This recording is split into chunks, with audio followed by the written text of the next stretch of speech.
Okay, so uh, in last class we've started basically energetics. ঠিক আছে? If you see your book also in the first chapter, I mean in the unit 2 part, you will see that energetics is the first chapter, which is the first chapter of unit 2 basically. Last class we provided some introduction regarding energetics, what is enthalpy, then what is energy, what is exothermic, what is endothermic reaction. Most of them are like কি বলবো তোমার আইজিসিসির যে তোমার আছে এনার্জেটিক্স চ্যাপ্টারটা আছে যেখানে আমরা এক্সোথার্মিক এন্ডোথার্মিক পড়েছিলাম। Maybe you have done that. It was just a recap, but then again তোমাকে বলছিলাম যে রেকর্ডেড ক্লাসটা দেখে নিতে। যদি ক্লাসটা যদি দেখে নাও তাহলে তোমার একটা ভালো রিক্যাপ হয়ে যাবে। আজকে আমরা ওইটারই সেকেন্ড পার্টটা পড়বো। আচ্ছা, সেকেন্ড পার্টের মধ্যে আমাদের হাতে আছে নতুন একটা টপিক, এটাকে বলে Hess cycle. Wait, somebody joined.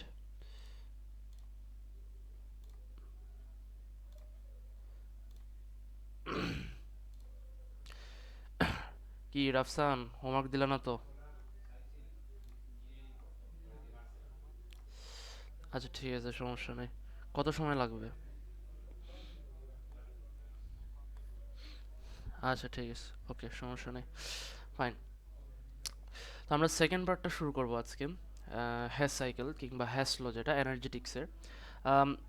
হ্যাস cycle কিংবা হ্যাস লটা কি? ওয়েল, একটা রাশিয়ান সায়েন্টিস্ট অনেক আগে, দেখতেই পারতেছো ইয়ারটা, কি করছে, একটা ল ফর্মুলেট করেছিল, হ্যাস লটা। এটার নাম হইতেছে হ্যাসলো, মানে ওর নামেই বেসিক্যালি সাধারণত সব লই তো, মানে যে সায়েন্টিস্ট ফর্মুলেট করছে কিংবা ডিসকভার করে তার নামেই বেসিক্যালি দেওয়া হয়ে থাকে, সো এই জন্য এটাকে হ্যাসলো বলা হইতেছে। অ্যান্ড এই law was basically one of the basis of the laws of thermodynamics. ফিজিক্সে থার্মোডাইনামিক্স নামে একটা সুন্দর চ্যাপ্টার আছে which kind of deals with the the types of energy transfer that takes place within heat systems, মানে thermal সিস্টেমের মধ্যে কী ধরনের কী টাইপসের energy change হয়ে থাকে। ফর এক্সাম্পল এক্সোথার্মিক বলো, এন্ডোথার্মিক বলো, সারাউন্ডিংয়ে হিট লস হইতেছে কিনা, সারাউন্ডিং থেকে এনার্জি নিতেছে কিনা, এসব জিনিসই basically it's basically the study called thermodynamics. ঠিক আছে? তো এই হ্যাসলো থেকেই কিন্তু থার্মোডাইনামিক্স আসছে, এটাই বলতেছে আর কি। এবং থার্মোডাইনামিক্সের লটা আবার কিন্তু law of conservation energy, which is what, এটা কি বলে, that energy cannot be created or destroyed in any process, it can only be converted from one from to another. এই যে এখানে লেখা আছে, দেখছো? এটা তোমরা ফিজিক্সের আইজিসিসিতে পড়ছো, আহ, সামনেও পড়বা। ঠিক আছে? তার মানে কি? It means that in a close system the total amount of energy present is always constant. ঠিক আছে? এই জিনিসটাই বোঝা যেত, কারণ make sense, right? Energy is not being created nor it's being destroyed, and it's not even being lost, right? Closed system এ তো lost হইতেছে না, তাই না? তো টোটাল এনার্জি কনস্ট্যান্ট থাকবে। হ্যাঁ, এনার্জি এক টাইপ এ থেকে টাইপ বি তে কনভার্ট হতেই পারে, কিন্তু ওভারঅল এনার্জি তো সমান, তাই না? এই জিনিসটাই, মানে ওভারঅল অ্যামাউন্টটা তো সমান, তাই না? এই জিনিসটাই ওরা বেসিক্যালি বলতে যাচ্ছে। এখন আমরা হ্যাশ লটা শিখি। হ্যাশ ল জিনিসটা কি বলে? হ্যাশ ল আসলে কিসের জন্য ইউজ করা হয়? It is use to calculate the standard enthalpy change of a reaction from known standard enthalpy changes. Remember the standard enthalpy changes we learned in the previous class: enthalpy change of formation, enthalpy change of formation, then enthalpy change of Rafsan বলো তো, কয়েকটা নাম বলো, কালকে তো ছিলা। Rafsan, শুনতেছো?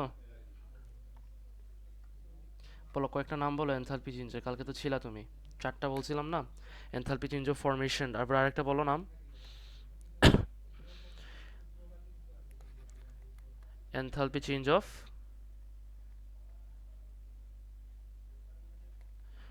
Combustion, তারপরে enthalpy change of atomisation. There are many types of enthalpy changes. We saw this in the previous class. তাই না? হয়তো বা ভুলে গেছো।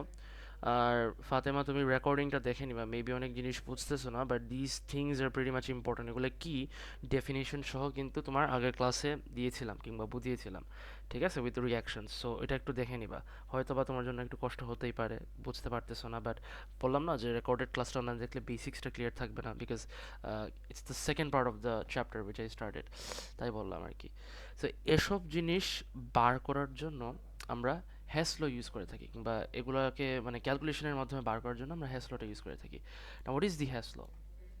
The total enthalpy change in a chemical reaction is independent of the route by which the chemical reaction takes place as long as the initial and final conditions are same. তার মানে ওরা জিনিসটা বলতেছে that মনে করো আচ্ছা, this means that whether the reaction takes place in one or two steps, the total enthalpy change of the reaction will still be the same. তার মানে ওরা বলতেছে যে মনে করো A থেকে B, ঠিক আছে, এ থেকে বি মনে করো তোমার এ মনে করো তোমার উত্তরা, বি মনে করো তোমার কি বলবো, একটা নাম বলো, মিরপুর, লেটস সে মিরপুর। এখন এ থেকে বি আমরা মোটামুটি একটা আইডিয়া ধরে নিচ্ছি, let's say 400 joule of energy, কথার কথা মনে করো assume that 400 joule of energy খরচ হয় এ থেকে বি যাইতে। এখন তুমি ভাই এ কি বলে ধানমন্ডি হয়ে গেছো নাকি ফার্মগেট হয়ে গেছো, ডাজেন্ট ম্যাটার, ঠিক আছে? তুমি ফার্মগেট হয়ে মিরপুর যাও কিংবা ধানমন্ডি হয়ে মিরপুর যাও, ঠিক আছে, ডাজেন্ট ম্যাটার, কারণ ঘুরে ফিরে কিন্তু 400 জুল হবে। তাহলে এই জিনিসটাই বলতে যাচ্ছে দ্যাট ডাজেন্ট। আবার তুমি চাইলে কি বলে ইয়ে হয়ে যেতে পারো, কি বলে আহ, কিছু নাম বলে ফেলি, মতিঝিল হয়ে, মতিঝিল হয়ে লেটস সে ফার্মগেট হয়ে, মনে করো মতিঝিল হয়ে ফার্মগেট হয়ে তুমি মিরপুর আসছো, ঠিক আছে? তো এখানে কয়টা স্টেপ হলো, একটা, দুইটা, ঠিক আছে, কিংবা এখানে মনে করো একটা স্টেপ। সো ডাজেন্ট ম্যাটার যদি একটা স্টেপও থাকে, তুমি ধানমন্ডি হয়ে যদি মিরপুর যাও কিংবা তুমি মতিঝিল ফার্মগেট হয়ে যদি মিরপুর যাও, ঠিক আছে, তবুও তোমার 400 জলই থাকবে, মানে তোমার 400 জলই খরচ হবে। এই লটা এটাই মিন করতেছে। ফাতেমা, বুঝছো অ্যানালজিটা? Did you understand the analogy? এই জিনিসটাই বেসিক্যালি ওরা এটা বলতে চাচ্ছে আর কি, আর কিছুই না। আচ্ছা, এখন আরেকটা জিনিস বলছে as long as the initial and final conditions are the same. Okay, তো ইনিশিয়াল কন্ডিশন মনে করো কি ছিল, ইনিশিয়াল কন্ডিশন মনে করো ছিল মানে ইনিশিয়াল আর ফাইনাল কন্ডিশন বলতেছে মনে করো আমার হাতে যে ব্যাগটা আছে, ঠিক আছে, আমার হাতে এই মিরপুরে আসা পর্যন্ত এই ব্যাগটা থাকা লাগবে, ঠিক আছে? সো ইনিশিয়াল কন্ডিশনে কি ছিল যে আমার ব্যাগ থাকবে, ফাইনাল কন্ডিশনেও আমি যখন মিরপুরে পৌঁছাবো এখানেও ব্যাগ থাকবে। যদি ব্যাগ না থাকে, মনে করো মতিঝিলে এসে আমি ব্যাগ ফালাই দিছি, তাহলে কিন্তু এটা চেঞ্জ হয়ে যাবে, এইটা চেঞ্জ হয়ে যাবে, ঠিক আছে? 400 জুল না, হয়তো বা 450 জুল লাগতে পারে, কথার কথা বললাম, কিংবা কি বলে 350 জুল লাগতে পারে, ঠিক আছে? সো আই গেস তোমরা অ্যানালজিটা বুঝছো, যে জিনিসটা এরকমই, দ্যাট তুমি 2 স্টেপ দিয়ে যাও কিংবা 1 স্টেপ দিয়ে যাও, ডাজেন্ট ম্যাটার, তোমার এনথালপি চেঞ্জ সমান থাকবে as long as the initial condition and the final conditions remain the same. You are going to reach your destination with the same amount of energy being what? Consumed. ঠিক আছে? Regardless of which route you take. That's what they are trying to say. এখন এই হইতেছে তোমার মনে করো তোমার এই যে একটা সুন্দর করে একটা দিছে আর কি ওরা ম্যাপ, দেখো that a plus b c, this is the direct route. You can take it indirect route like this, f plus g, and come to c. But you can take an indirect route like this, x, then y plus z, c. মানে এখানে কি করলা, এখানে দুইটা স্টেপের মাধ্যমে প্রথমে a plus b এর মাধ্যমে একটা রিয়াকশন তৈরি করলা, মানে একটা প্রোডাক্ট তৈরি করলা, ওইটাকে ডিকম্পোজ কইরা y plus z করছো, y plus z কে আবার রিয়াক্ট কইরা তুমি ঘুরে ফিরে আবার ওই যে যেটা তৈরি করার you want to, the desired product that you want to create, ওইটা তৈরি করে ফেললা, ঠিক আছে? 2 স্টেপের মধ্যেও তৈরি করতে পারো, আবার 1 স্টেপের মধ্যেও তুমি চাইলে এটা তৈরি করতে পারো। ইভেনচুয়ালি কিন্তু তুমি তোমার ডেস্টিনেশনে রিচ করতেছো, তাই না? তুমি তোমার ডেস্টিনেশনে রিচ করতেছো, এই হচ্ছে কথা, আর কিছু না। So according to Hess law, the enthalpy change of the direct route going from reactants A is equal to the enthalpy change of the indirect route. তার মানে এই যে ডিরেক্ট রুটের যাওয়ার জন্য let's say enthalpy change del H এর value মনে করো 400 জুল, এই এইদিকে যে ইনডিরেক্ট রুট 1 নিলেও তোমার কিন্তু del H এর ভ্যালু 400 জুল হবে, আবার ইনডিরেক্ট রুট 2 নিলেও কিন্তু del H এর ভ্যালু 400 জুল হবে। তার মানে তুমি ডিরেক্ট রুটের del H কিভাবে দুইভাবে বার করতে পারবা। তুমি ইনডাইরেক্ট রুটের del H যদি বার করতে পারো, ইনডাইরেক্ট রুট ওয়ানের যদি ডেলিজ বার করতে পারো, আবার ইনডাইরেক্ট রুট ডেলিজ কি বলে ইনডাইরেক্ট রুট টু এর ডেলিজ বার করতে পারো, তাহলে ওরা বলতেছে যে ইনডাইরেক্ট রুট ওয়ান আর ইনডাইরেক্ট রুট টু এই দুইটা ডেলিজের ভ্যালু হইতেছে ডিরেক্ট রুট ডেলিজের সমান, ঠিক আছে? উইচ উই ওয়ান্ট, আমাদের তো এটাই দরকার, তাই না? এটাই তো দরকার আমাদের। তো এইটাই মিন করতেছে দ্যাট তুমি মনে করো অল্টারনেটিভসলি তুমি এই জিনিসটা বার করতে পারবে, যে কোনো একটা বার করলে। এটাই হতেছে হ্যাসলার সবচেয়ে মজার বিষয় আর কি।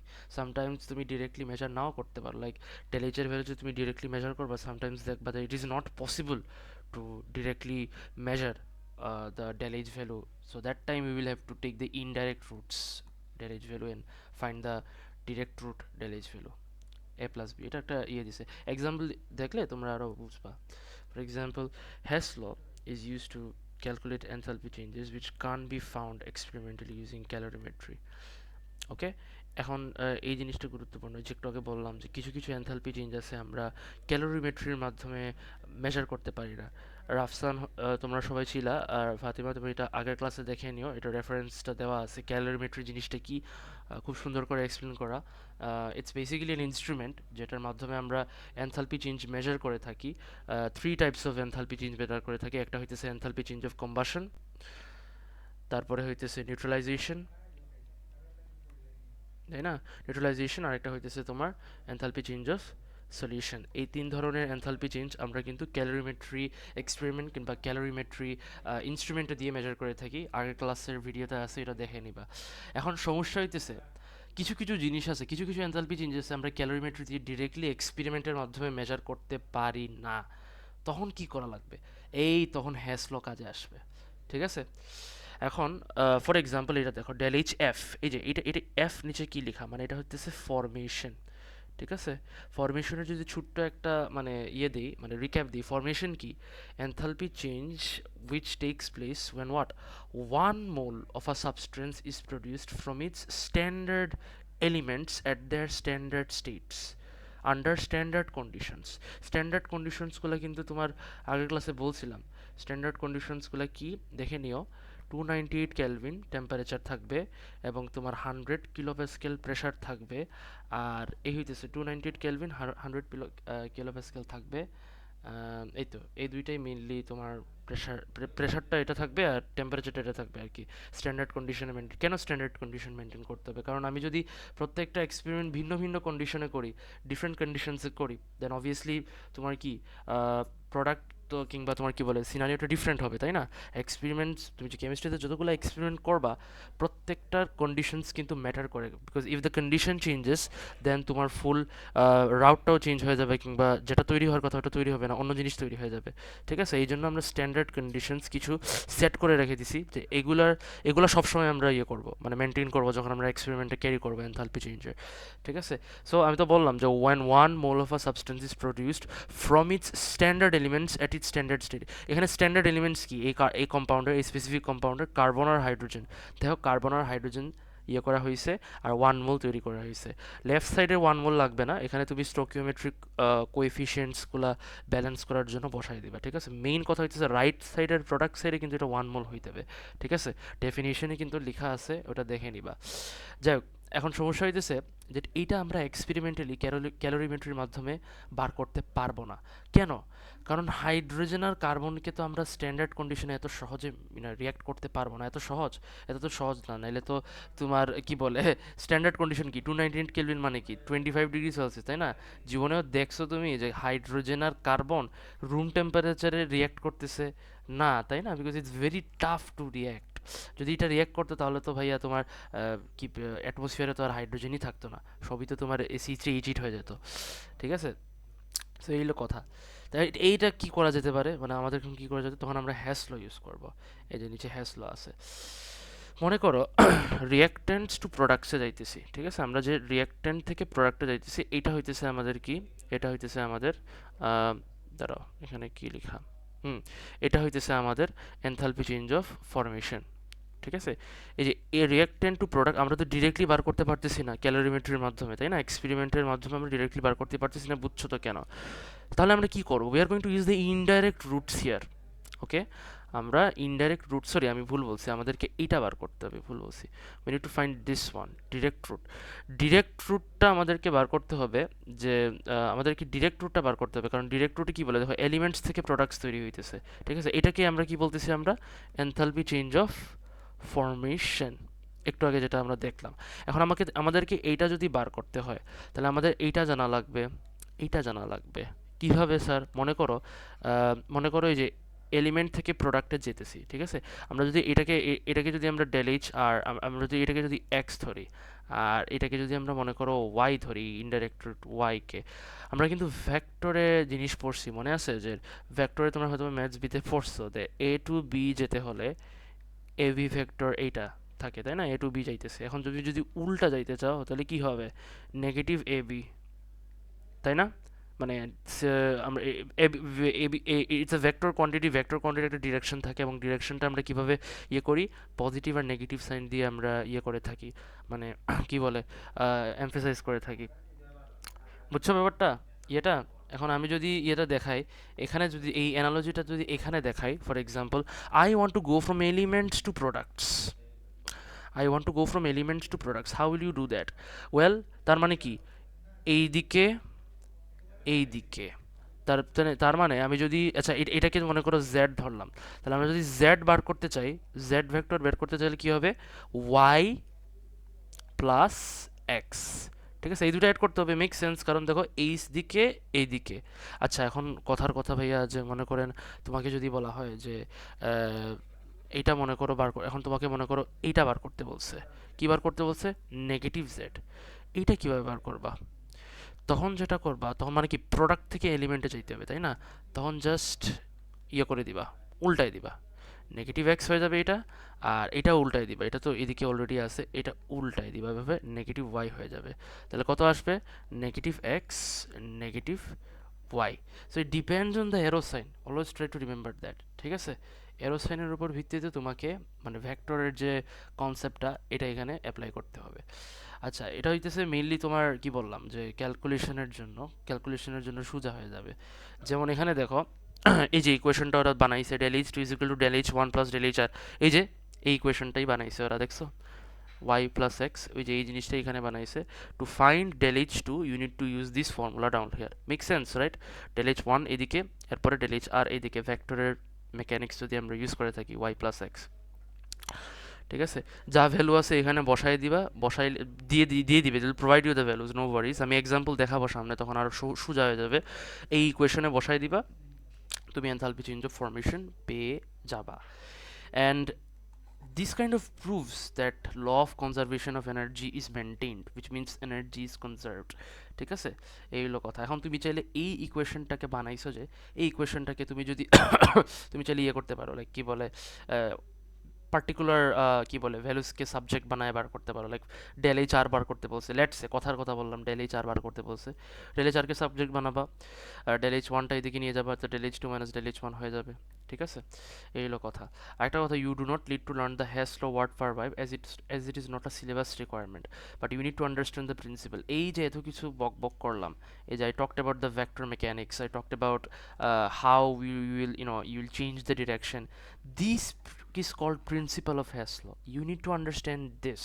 The application is very important rather than learning this whole thing. ঠিক আছে? This is just theory for your clarity and understanding basically। এই যে আমি এগুলা বললাম না, এগুলো জাস্ট বেসিক্যালি বোঝার জন্য বোঝা।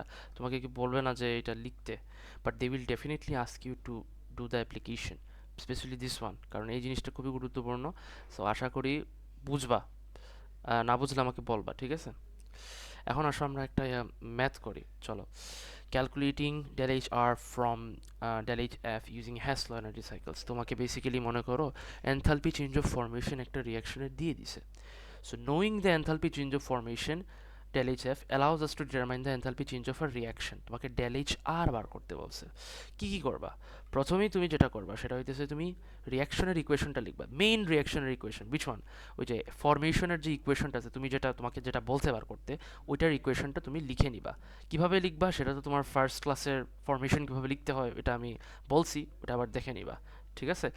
আর write the elements with the correct number of moles and state symbols underneath, obviously, come on, that's the same thing। তারপরে হইতেছে draw upward pointing arrows to each compound, write the appropriate values on the arrows and multiply the number of moles in a cycle, go from the reactants what এর এখানে যা বলছে আমি explain করছি উপরে, এই যে এলিমেন্টস লিখবা, রিয়াক্টেন্ট দিবা, প্রোডাক্ট দিবা, দুই সাইডে এরো সাইন দিবা, দিয়ে তুমি ভ্যালুসগুলো লিখবা, লিখার পরে এই যে ভেক্টর মেকানিক্স করবা, কইরা তুমি এই যে সাবজেক্ট বানায় বার করবা। আর এখানে জাস্ট বেসিক্যালি তোমার কি বলো, একটু লিখে দিছে আর কি, আর কিছু না। আমরা যদি একটা ম্যাথ দেখি পানির মতো সোজা হয়ে যাবে। মনে করো তোমাকে কিছু ইনফরমেশন এভাবে দিয়ে থাকবে, use the information in the table to calculate the enthalpy change for this reaction. তো এই মনে করো enthalpy change of formation, carbon, nitrogen, water, carbon dioxide. আমি কিন্তু লাস্ট ক্লাসে বলছিলাম দ্যাট একটা এলিমেন্ট তার স্ট্যান্ডার্ড স্টেটের ফরমেশন কিন্তু জিরো থাকবে। An element at it's standard state will always have an enthalpy change of formation of 0 kilojoule per mole, and it's universal all the time. Am I clear? But what but compound will not, because compound is made up of several elements itself, ঠিক আছে? So এক একটা এলিমেন্টের কিন্তু তোমার নিজস্ব একটা contribution আছে, এই জন্য জিরো থাকে না। ক্লিয়ার? বাট এক একটা এলিমেন্ট ইটসেলফের কিন্তু ফরমেশন ভ্যালু কিন্তু জিরো থাকে, এটা মনে থাকবা। কার্বন ডাইঅক্সাইড আর NH4NO3 তোমার প্রত্যেকটার কিন্তু কি দেওয়া আছে, ফরমেশন দেওয়া আছে। তার মানে আমরা যদি কি বলছে, enthalpy change of the reaction বার করতে বলছে, কোনটা, এই রিয়াকশন, এটা যে রিয়াকশন তোমাকে ইকুয়েশন তোমাকে দিয়ে দিছে, এইটার এনথালপি চেঞ্জ অফ রিয়াকশন বার করতে বলছে। এটা কি ব্যালেন্সড আছে একটু আগে দেখতে হবে। ব্যালেন্সড ইকুয়েশনটা প্রথমে লিখবা প্রথম স্টেপ অনুযায়ী, এটা আবার একটু লিখবা আর কি, লেখার জন্য। তারপর যেটা করবা, write the elements with the correct number of moles and state symbols underneath. আচ্ছা, এখন যেটা করবা সেটা হইতেছে, প্রথমেই তুমি ওই যে কি বললাম, ওই যে উপরে যে মনে আছে দেখাইছি যে রিয়াক্টেন্ট আর প্রোডাক্ট, এই ফরম্যাটে তুমি নিয়ে যাবা। সো যে রিয়াকশনটা দিছে এই পার্টটা তো রিয়াক্টেন্ট, আমরা জানি। তো রিয়াক্টেন্ট পার্টটা এখানে লিখে দিবা, প্রোডাক্ট পার্টটা তো আছে এখানে, প্রোডাক্ট পার্টটা এখানে লিখে দিবা, এরো সাইনটা দিবা। আচ্ছা, নিচে কি থাকবে? নিচে মনে আছে কি থাকবে? নিচে থাকবে এলিমেন্টস, ঠিক আছে? কেন এলিমেন্টস থাকবে? কারণ দেখো এখানে কিন্তু কি লেখা, এনথালপি চেঞ্জ অফ ফরমেশন। আমরা ফরমেশন মানে কি একটু আগে বলছিলাম, that it is the standard enthalpy change which takes place when 1 mole of a compound is produced from its standard elements at its standard state. Okay, so what are the standard elements here? If you think about it, well, we have nitrogen, we have hydrogen, we have oxygen, we have carbon, we have hydrogen. এইদিকে তো বাকিগুলোও সমান, তাই না? ও we have carbon, carbon বলছিলাম, হ্যাঁ carbon তো বলছিলাম। এইগুলো স্ট্যান্ডার্ড এলিমেন্টসগুলো তুমি চোখ বন্ধ করে নিচে এই সাইডে লিখে দিবা। লেখার পরে অবশ্যই তুমি ইয়ে করো, 1.5 কেন দিছে এগুলো ইয়ে করার জন্য, মানে ব্যালেন্স করার জন্য, ব্যালেন্স করে নিবা সব দিকে। আচ্ছা, ব্যালেন্স করার সময় দেখবা যে রিয়াক্টেন্টের সঙ্গেও ব্যালেন্স হইতেছে কিনা, আবার এই সাইডেও ব্যালেন্স হইতেছে কিনা। কারণ এখানে 3টা অক্সিজেন আছে, 1.5 মানে কি 3/2, তাই না? I think you got the point, কেন 3/2 দিছে। এখানেও দেখো এখানে কয়টা আছে, এখানে একটা অক্সিজেন আর এখানে দুইটা, কয়টা, 3টা, তাই না? তো এই দেখো 3/2 মিলে এখানেও 3টা হয়ে যায়। So when you balance this specific part, ensure that it is balanced with the reactant side, also with the product side, before you commence to the next step. এখন নেক্সট স্টেপটা কি বুঝতেই পারতেছো, নেক্সট স্টেপটা কি, এরো সাইন দিয়ে দিবা এভাবে, ঠিক আছে? আচ্ছা, এখানে NH4NO3 জন্য একটা একদিকে দিছে, ওয়াটারের দিকে একটা সাইন দিছে, কেন দিছে এগুলা? কারণ তুমি দেখো কি কি দেওয়া, দেখো 3টা ফরমেশনের দেওয়া আছে, গ্যাস স্টিমের দেওয়া আছে, কার্বন ডাইঅক্সাইডের দেওয়া আছে, NH4NO3 আছে। তার মানে কি, যদি 3টা ভ্যালু দেওয়া আছে এই জন্য আমরা 3টা এরোসাইন এভাবে এই থেকে দিছি, ফরমেশন যেহেতু 3টার ফরমেশন দিছি এই জন্য আমরা 3টা এরোসাইন এভাবে দিছি, ঠিক আছে? ঘুরে ফিরে কিন্তু এই 2টা এরোসাইন একই দিকে, তাই না? সো আমি দেখাবো এডিশনটা, মানে এডিশন হয়ে যাবে আর কি, 2টা অ্যাড হয়ে যাবে। So it's the same thing, ঠিক আছে? জাস্ট এখানে বোঝানোর জন্য আর কি 2টা আলাদা আলাদা এরোসাইন দিয়েছে, but actually it's the same thing. এখন তুমি ভ্যালুসগুলো লিখবা, কি ভ্যালু দেওয়া আছে, এই যে ভ্যালু দেওয়া আছে কত, 365, -365, এই যে এখানে 365 লিখবা। তারপরে তোমার পানির কত, পানির হইতেছে 242। আচ্ছা, এখানে 2 দিয়ে মাল্টিপ্লাই করছে কেন? কারণ দেখো এখানে 2 মোল আছে, ঠিক আছে? এটা 2 মোল কোথা থেকে পাইছে, এবার ইকুয়েশনই তো দেওয়া আছে। আর এখানে কিন্তু কেন 2 মোল দিয়ে মাল্টিপ্লাই করছে, বিকজ এই যে মোলটা, এই যে কি বলছে, এটা পার মোল না, তো এটা শুধু 1 মোল থেকে কতটুকু এনার্জি রিলিজ হয় সেটা দিছে। কিন্তু আমাদের ইকুয়েশন চাইতেছে কয়টা, ইকুয়েশনে 2 mole, according to stoichiometric coefficient 2 mole water produce হতেছে। তাহলে 2 মোল ওয়াটার প্রডিউস হলে কতটুকু এনার্জি রিলিজ হয় সেটা তো আমাদেরকে বার করতে হবে, তাই না? শুধু 1 মোল দিলে তো হবে না, এই জন্য আমরা 2 দিয়ে মাল্টিপ্লাই করবো এখানে, ঠিক আছে? এই হলো কথা। আর বাকিটা তো কার্বন ডাইঅক্সাইড তো দেওয়াই আছে, -394, এখানে দিয়ে দিবা -394।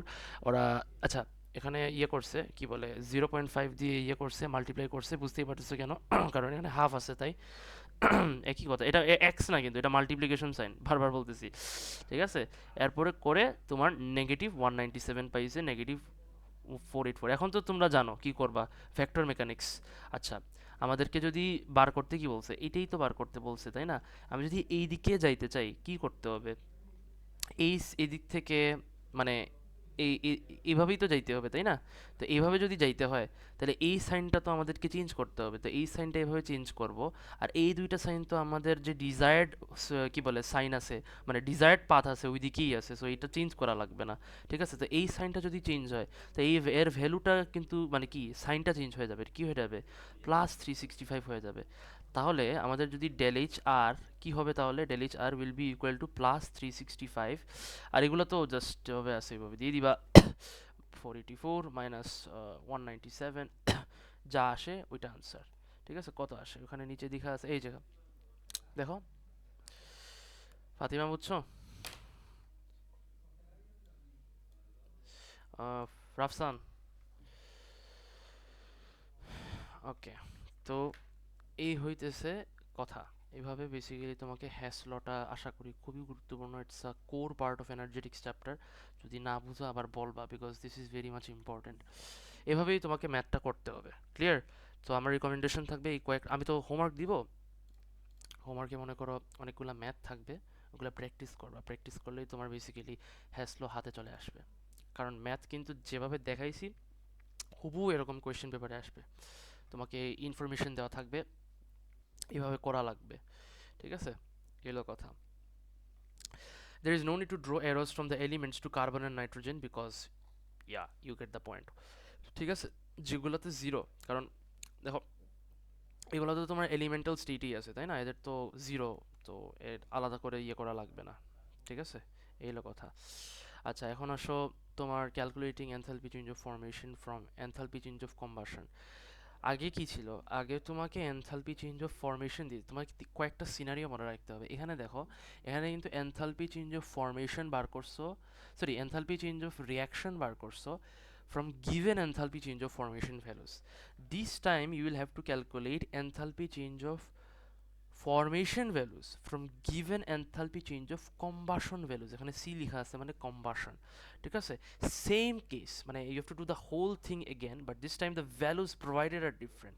ঠিক আছে, যেমন কি করবা, প্রথমে ইকুয়েশন লিখবা যেটা দেওয়া আছে, যদি দেওয়া থাকতে পারে, না দেওয়া থাকতে তুমি লিখবা। তারপরে কম্বাসনের প্রোডাক্টসগুলো লিখবা।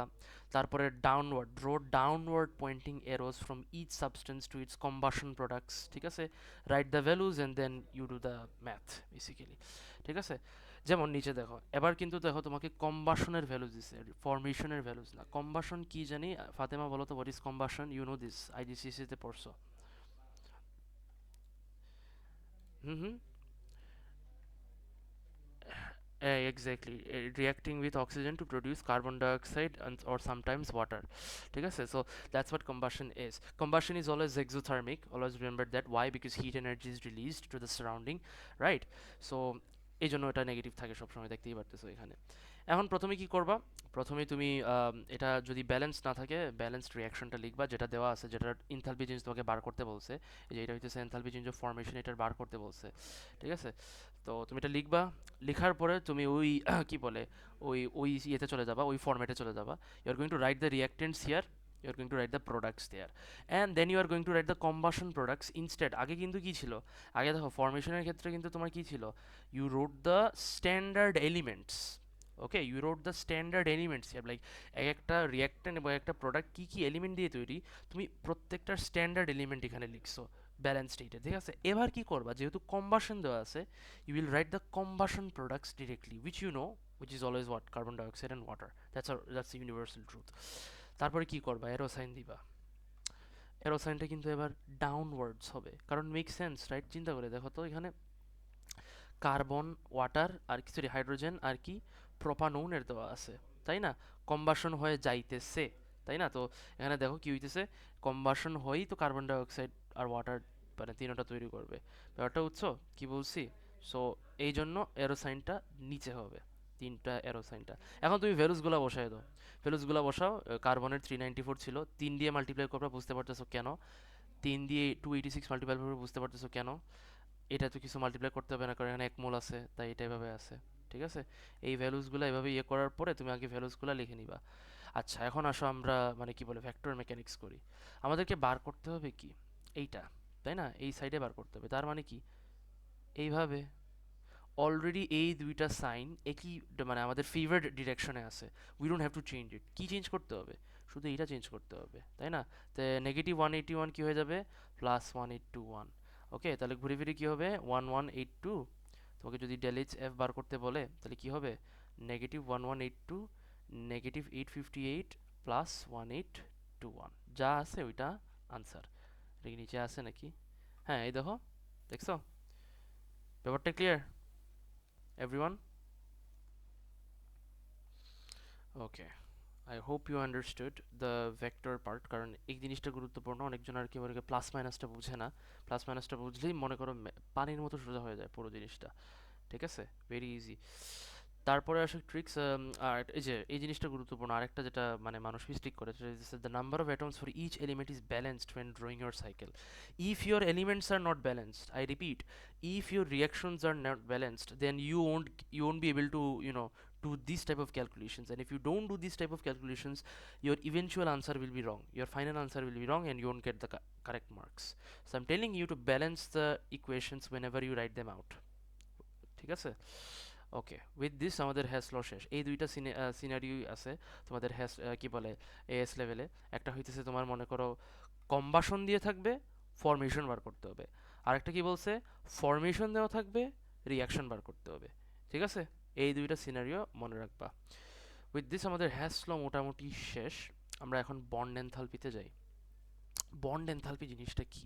এনথালপি মানে কি? এনথালপি হইতেছে কতটুকু হিট এনার্জি চেঞ্জ হইতেছে, এটা আমরা আগের ক্লাসেই পড়ছিলাম, তুমি দেখে নিও। So when bonds are broken or made, enthalpy changes take place. Okay, chemical bond তো আমরা সবাই জানি, it's a force of attraction between two atoms. সবসময় ব্রেকিং বন্ড রিকোয়ার্স এনার্জি, আমরা পরে আসতেছি। সো যেহেতু রিকোয়ার্স এনার্জি, সারাউন্ডিং থেকে এনার্জি অ্যাবজর্ভ করে থাকে, it is an endothermic process. Okay, আর সেকেন্ডলি যেটা, the energy change required to break the bond depends on the atoms that form the bond. So the energy required to break a particular bond is called the bond dissociation enthalpy. So যতটুকু energy লাগে আর কি একটা particular bond break করতে, এটাকে আমরা কি বলি? বন্ড ডিসোসিয়েশন এনথালপি বলে থাকি, যেটাকে আমরা আরও মানে ছোটোভাবে বলি আর কি বন্ড এনথালপি এবং bond energy, whatever you say আর কি। ঠিক আছে, তো এই যে ছোট ছোট বন্ড আছে, কার্বন টু কার্বন বন্ড কিংবা carbon to carbon double bond কিংবা সিবিআর বন্ড, এসব বন্ড ভাঙার জন্য তো এনার্জি লাগে, তাই না? কারণ এগুলো তো force of attraction. Covalent bonds না, কোভ্যালেন্ট বন্ডসে তোমার কি হয়? ইলেকট্রনস আর বেসিক্যালি শেয়ার্ড বিটুইন দ্যাম, এবং এদেরকে মানে এই যে অ্যাট্রাকশনটা ওভারকাম করার জন্য তো কিছু হিট এনার্জি দেওয়া লাগবে, তাই না? কিংবা দেওয়া তখন আর কি বেসিক্যালি ওইটাকে আমরা বলে করি। আর এই যে ইনপুট অফ এনার্জি লাগে আর কি, এই জন্য এটাকে এন্ডোথার্মিক প্রসেস বলে। আর আরেকটা কথা আছে, মেকিং বন্ডস তাহলে কি হবে? নতুন বন্ড যেহেতু যখন বানাবো আমরা, যখন মনে করো এই সিবিআর বন্ডটা বানাবো, তখন এনার্জি উল্টা রিলিজড হবে। So making bonds is what? Exothermic process. Exothermic exothermic process, এটা সবসময় মনে রাখবা, it's like a universal truth basically. আচ্ছা, it is therefore an exothermic process. তাহলে দেখো, এই দেখো, bond making exothermic, bond breaking endothermic. ঠিক আছে, দেখে নিও। So the amount of energy released when a particular bond is formed has the same magnitude as the energy taken in when the bond is এই যে ওটা আবার ঘুরে ফিরে কিন্তু কি একই জিনিস, কি হয়েছে? এটা law of conservation of energy. যতটুকু এনার্জি ইউজ করা হয়েছে বন্ড ব্রেক করার জন্য, ততটুকু এনার্জি রিলিজই হয়েছে বন্ড তৈরি করার জন্য। ঠিক আছে, ঘুরে ফিরে কিন্তু তাহলে কি হয়েছে? এনার্জি কনজার্ভ হইতেছে, এটাই বলতেছে আর কি। Overall enthalpy changes. If more energy is released when new bonds are formed, then the energy required to break the bonds is the reaction is exothermic. আচ্ছা, যদি নতুন বন্ড তৈরি করার ক্ষেত্রে বেশি এনার্জি লাগে, মানে বেশি এনার্জি রিলিজ হয়, like if the energy released is greater when new bonds are formed, then the energy required to break the, তাহলে আমি কি ই ইন, যদি ই ইন আর ই আউট, সো তাই না, দুইটা জিনিস আছে, যদি ই আউট বড় থাকে ই ইনের চেয়ে, তাহলে ওভারঅল ডেল ই কি হবে? মানে কি হবে? এটা নেগেটিভ হবে। ওরা এই জিনিসটাই মিন করতে যাচ্ছে। আবার অন্যদিকে যদি ই ইন বড় থাকে ই আউটের চেয়ে, তাহলে ওভারঅল জিনিসটা কি হবে? পজিটিভ হয়ে যাবে, মানে এন্ডোথার্মিক হয়ে যাবে। ঠিক আছে, এই জিনিসটা এটাও একটা মিন করে the products are more stable than the reactants. I talked about this in the last class. যে জিনিসটার এনার্জি কম হবে সেই জিনিসটা বেশি স্টেবল হবে। বুঝতেই পারতেছো এখানে কি, products are releasing more energy when produced, that means it will have less energy than what, কি বলে, reactants, right? As a result it will be more stable. অন্যদিকে চিন্তা করে দেখো এখানে দ্যাট কি হইতেছে, the products are less stable than the reactants, ঠিক আছে, because if more energy is required to break the bonds then the energy release, তার মানে কি products are releasing less energy, right? That means they have more energy, right? As a result they will be what, less stable. ঠিক আছে, এই জিনিসটি কেন stable কেন less stable, it depends on the amount of energy it processes. বেশি energy process করলে সে কিন্তু less stable হবে, কম এনার্জি করলে সে বেশি স্টেবল হবে, ঠিক আছে, এই হলো কথা। এই যে এখানে দেওয়া আছে দেখো, exothermic bonds broken, bonds made. We saw this enthalpy change diagram in the first class basically. Exothermic, endothermic, bonds broken, bonds made. ওকে, দুইটার মধ্যে ডিফারেন্স কিছু না, দেখো এন্ডোথার্মিকের রিয়াক্টেন্টসের এনথালপি কম, প্রোডাক্টসের একটু বেশি, এক্সোথার্মিকের রিয়াক্টেন্টসের বেশি, প্রোডাক্টসের কম। That's the main difference basically. আর এই পার্টটাকে আমরা কি বলে থাকি, আমরা তো যে শিখছিলাম transition state, that's where the bonds are broken and new bonds are created.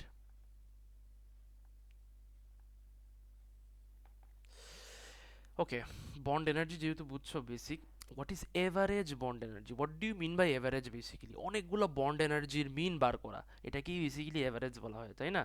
So এইখানেও সেম জিনিসই হইতেছে, দেখো বন্ড এনার্জিজ আর কেন আমরা এভারেজ কেন নেই, এটা তো একটা কারণ থাকতে পারে, তাই না? First of all, bond energies are affected by other atoms in the molecule, right? Therefore an average number of the same type of bond but in different environments is calculated for clarity. এই যে সিবিএসি double bond আছে না, বিভিন্ন এনভায়রনমেন্টে কিন্তু তোমার bond enthalpy different থাকে। এখন প্রশ্ন থাকতে পারে তাহলে আমরা কোন বন্ড এনথালপি নিব? মনে করো এনভায়রনমেন্ট এতে পাইলাম 486, এনভায়রনমেন্ট বিতে পাইলাম মনে করো তোমার কত, 484, আর সিতে পাইলাম মনে করো তোমার 500। এই তিনটার অ্যাভারেজ নিব, কারণ যেহেতু তিনটা ভিন্ন ভিন্ন ভ্যালু, আমরা তো একটা নিতে পারবো না, তাই না? সো বেটার একুরেসির জন্য আমরা এই তিনটা এনভায়রনমেন্টের বন্ড এনথালপি নিয়ে ঘুরে ফিরে একটা কী বার করবো, এভারেজ বন্ড এনার্জি নামে একটা জিনিস বার করব, ঠিক আছে? এই হলো কথা। এই যে the energy needed to break 1 mole of the bonds, okay okay, প্রত্যেকটা বন্ডের এনার্জি কিন্তু 1 মোল থাকবে, মানে প্রত্যেকটা বন্ড এনথালপি কিন্তু 1 মোল বন্ড এনথালপি থাকবে 1 মোল বন্ড ভাঙার জন্য, ঠিক আছে? In a gaseous molecule averaged over similar compounds, ঠিক আছে? তো সিমিলার কম্পাউন্ডস আর কি, ঘুরে ফিরে বলতে পারো আর কি কি, মনে করো এটা হইতেছে মানে এটা প্রোপিন মনে করো, আর এটাও প্রোপিন মনে করো, তো এই জিনিসটাই বলতেছে আর কি, সিমিলার কম্পাউন্ড, জাস্ট এনভায়রনমেন্টে ডিফারেন্ট, আর কিছু না। এনভায়রনমেন্ট ডিফারেন্ট বলতে কি বোঝাইতেছে, মনে করো এখানে টেম্পারেচার 50, প্রেশার মনে করো 1 atm, এখানে মনে করো 100, মনে করো 3 atm, ঠিক আছে? সো এনভায়রনমেন্ট ডিফারেন্ট মানে তোমার কন্ডিশনস চেঞ্জ করে ফেলে, আর কিছু না, তখনই দেখবা বন্ড এনথালপি চেঞ্জ হয়ে যায়, এই জন্য আমরা অ্যাভারেজ বন্ড এনার্জি নিয়ে থাকি। this is the thing, দেখো they have taken methane as an example basically. So এই দেখো প্রথমে কি হয় তোমার, এটা তো মানে বেসিক্যালি ডিসোসিয়েট হয় কার্বন আর 4টা হাইড্রোজেন তৈরি করে। ফার্স্ট স্টেপে দেখো কি হয়, দ্যাট হাইড্রোজেন হয়, মানে কি বলে ব্রেকডাউন হয়, ব্রেকডাউন হয়ে তোমার দেখো এখানে একটা কার্বোকেটায়ন থাকে, আর এখানে তোমার তো হাইড্রোজেন যেটা আছে সেটা থাকে। এখন যেটা হয়ে থাকে in the second step, that this one takes more energy to remove more, সমস্যা হইতেছে এই যে এখানে যে একটা হয়ে গেছে, একটা কার্বোকেটায়ন তৈরি হয়ে গেছে, এই কার্বোকেটায়নটা রিপালশন হিসেবে কাজ করে। কি কাজ করে? রিপালশন হিসেবে কাজ করে। সো সিন্স ইট রিপালসেস, মানে এটা যেহেতু রিপালশন হিসেবে কাজ করে, তখন কি হয় যে তোমার আরেকটা হাইড্রোজেন অ্যাটম আমি যদি রিমুভ করতে চাই, তখন আরও বেশি হিট এনার্জি লাগবে। এই জন্য দেখো কি বলে, তোমার কি বলে, এখানে একটা ইলেকট্রন দিয়ে এই হাইড্রোজেনটা চলে যায়, সরি আমি ভুল বলছি, এখানে হাইড্রোজেন এখানে হবে, সরি, একটা ইলেকট্রন এখানে দিয়ে চলে যাবে, এই জন্য এটা কার্বোকেটায়ন থাকে আর কি। সো ইলেকট্রন দিয়ে এখানে চলে যায়, এই জন্য মানে সেকেন্ড যে অ্যাটমটা মানে কি হাইড্রোজেন অ্যাটমটা তুমি রিমুভ করতে চাইতেছো, আরও বেশি হিট এনার্জি লাগবে, কারণ রিপালশনটা বেশি স্ট্রং ফিল করবে আর কি। সো এই জন্য আমাদেরকে একটা কী বার করতে হবে, তার মানে কি, তার মানে হইতেছে এই সিএইচ বন্ডের এনার্জি 484, আর এই সিএইচ একই কম্পাউন্ডের মধ্যে দেখো, একই কম্পাউন্ডের মধ্যে আরেক সিএইচ এর কিন্তু মনে করো 504, তাহলে প্রশ্ন থাকতে পারে না আমরা কোনটা নিব, ওই তখন আমরা এভারেজ নিব, ঠিক আছে, এইগুলো কথা। ওরা ইয়ে করছে আর কি, মানে ওরা কি করছে, ওরা মানে কাজটা শেষ করছে তাড়াতাড়ি, মানে ডিরেক্ট রিয়াকশন 4টা হাইড্রোজেন অ্যাটম তৈরি করতে এতটুকু লাগে না, তাহলে তো বুঝতেই পারছি 4টা কত ডিভাইডেড বাই 4 দিয়ে ওরা একটা এভারেজ বার করে নিয়েছে, মানে প্রত্যেকটা সিএইচ এর অলমোস্ট বলতে পারো 414 করে আর কি। বাট এটা যদিও মানে সিম্পলিফাইড ওয়ে, বাট রিয়েলিটিতে আর কি মনে করো একটু ডিফারেন্ট থাকে, মানে ওর একটু বেশি থাকে ওর একটু কম থাকে। সো তোমাদের কি বলে এস লেভেলে সিম্পলিফিকেশনের জন্য তোমরা চাইলে যেটা করতে পারো সামটাইমস জাস্ট 4 দিয়ে কিংবা যতগুলা বন্ড আছে ডিভাইড দিয়ে দিবা, আর কিছু না, ওই ভ্যালু যেটা দেওয়া থাকবে to find the average bond enthalpy, আর কিছু না। ঠিক আছে, এই যে ওরা বলছে যে average is found by taking the bond dissociation enthalpy for the whole molecule and dividing by the number of CH bond. এই যে বন্ড ডিসোসিয়েশন এনথালপি ওরা বার করছে, ওরা সোজা করে ফেলছে আর কি, জাস্ট যতগুলা বন্ড আছে ওটা দিয়ে ডিভাইড করে দিছে two find the average bond energy. এই হলো কথা। এই যে এখানে যে মানে কি বলে কেন করছে এটার একটা কারণ দিছে, কারণ দেখো এই যে 504 বলছি কিংবা 484 বলছি, এগুলো তো বলা সহজ, ঠিক আছে, থিওরিটিক্যালি ঠিক আছে, make sense, but the problem is that এগুলো তুমি ফিজিক্যালি মেজার করাটা খুবই টাফ হয়ে যায়। এখানে তুমি যে একটা সিএইচের যে বার করতে অনেক কষ্ট হয়, তুমি এক একটা ইন্ডিভিজুয়াল সিএইচ বন্ডের তুমি এনার্জি বার করবা অ্যাকুরেটলি, জিনিসটা অনেক কঠিন হয়ে যায়। এই জন্য আর কি মনে করো সিম্পলিফিকেশনের জন্য আমরা যে বন্ড ডিসোসিয়েশন এনথালপি বের করে থাকি ডিরেক্ট পুরো রিয়াকশনের জন্য, ওইটাকে দিয়ে আমরা যতগুলো বন্ড আছে ওইটা দিয়ে ডিভাইড দিয়ে দিই, আর কিছু না। ঠিক আছে, bond enthalpies can be use to predict which bond will break first in the reaction.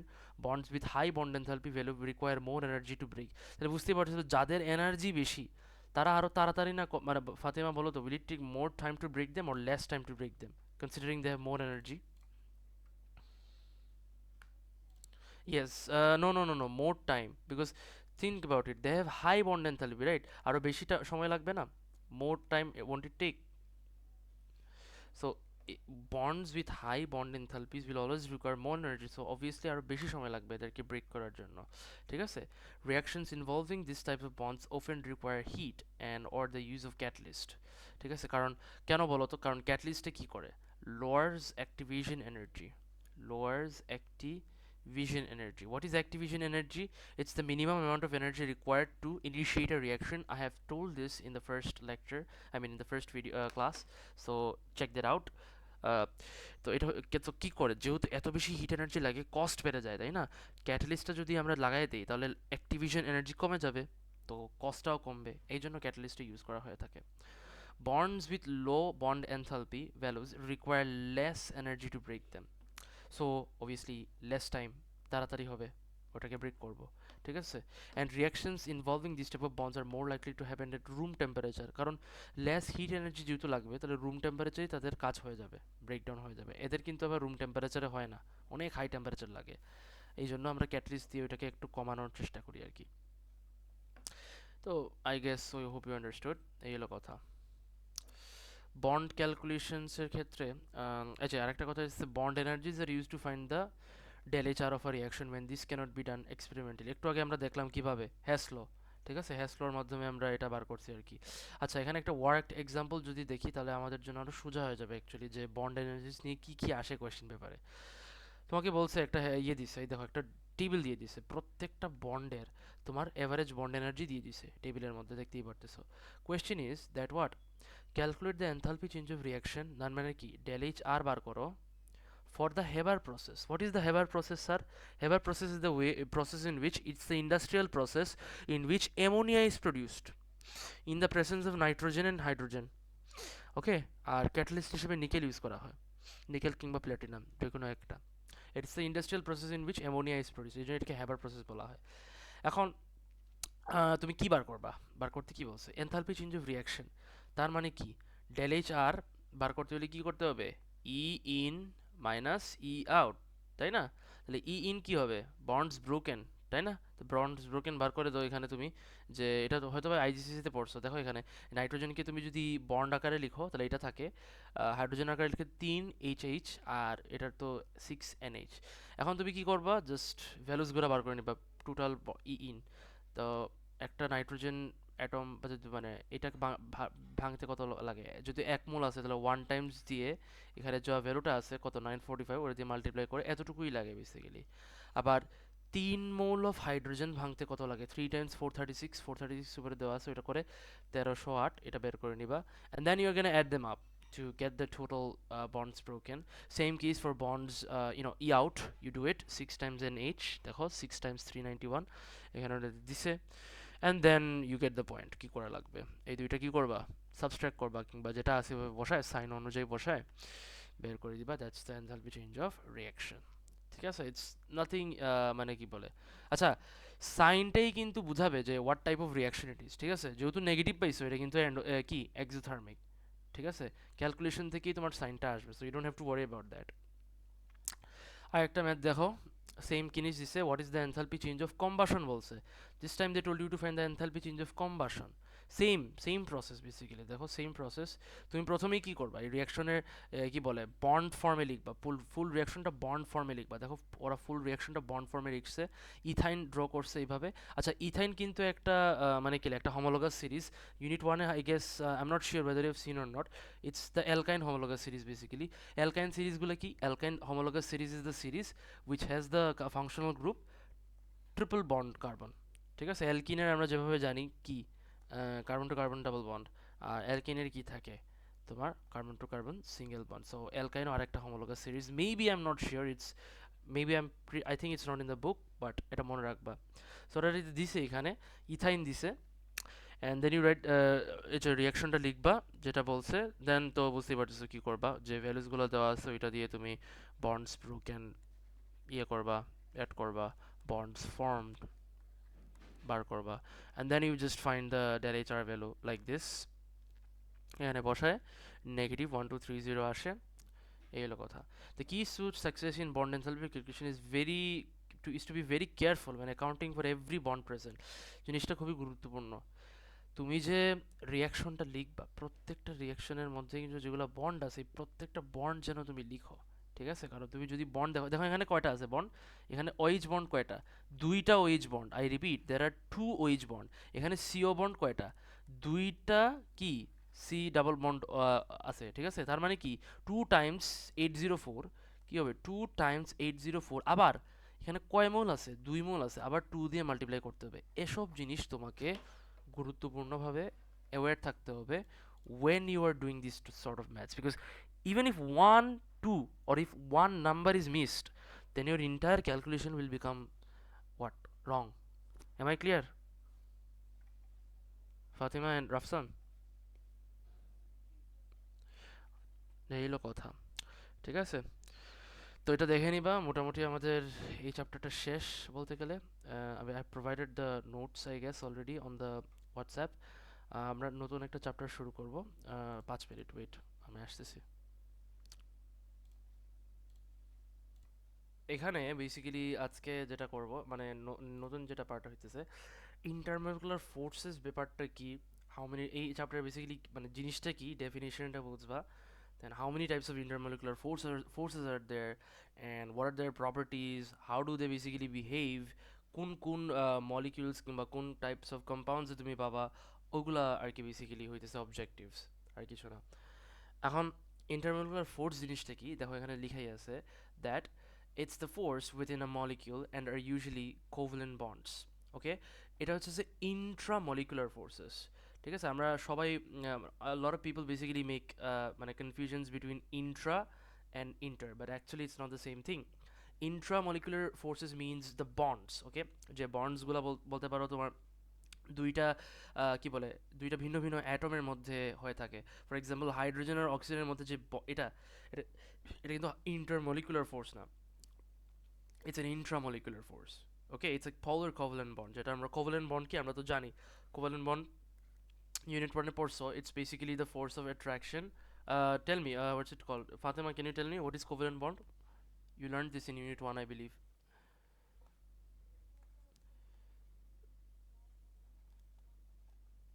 Force of attraction between two non-metals? That's not covalent bond. That's ionic bond. Sorry, that's covalent bond. It's not between two non-metals. That's okay. But my question is that what is the exact definition? Like the force of attraction between. two non-metals, I get the point, but এটা হবে না that force of attraction between a shared pair of electron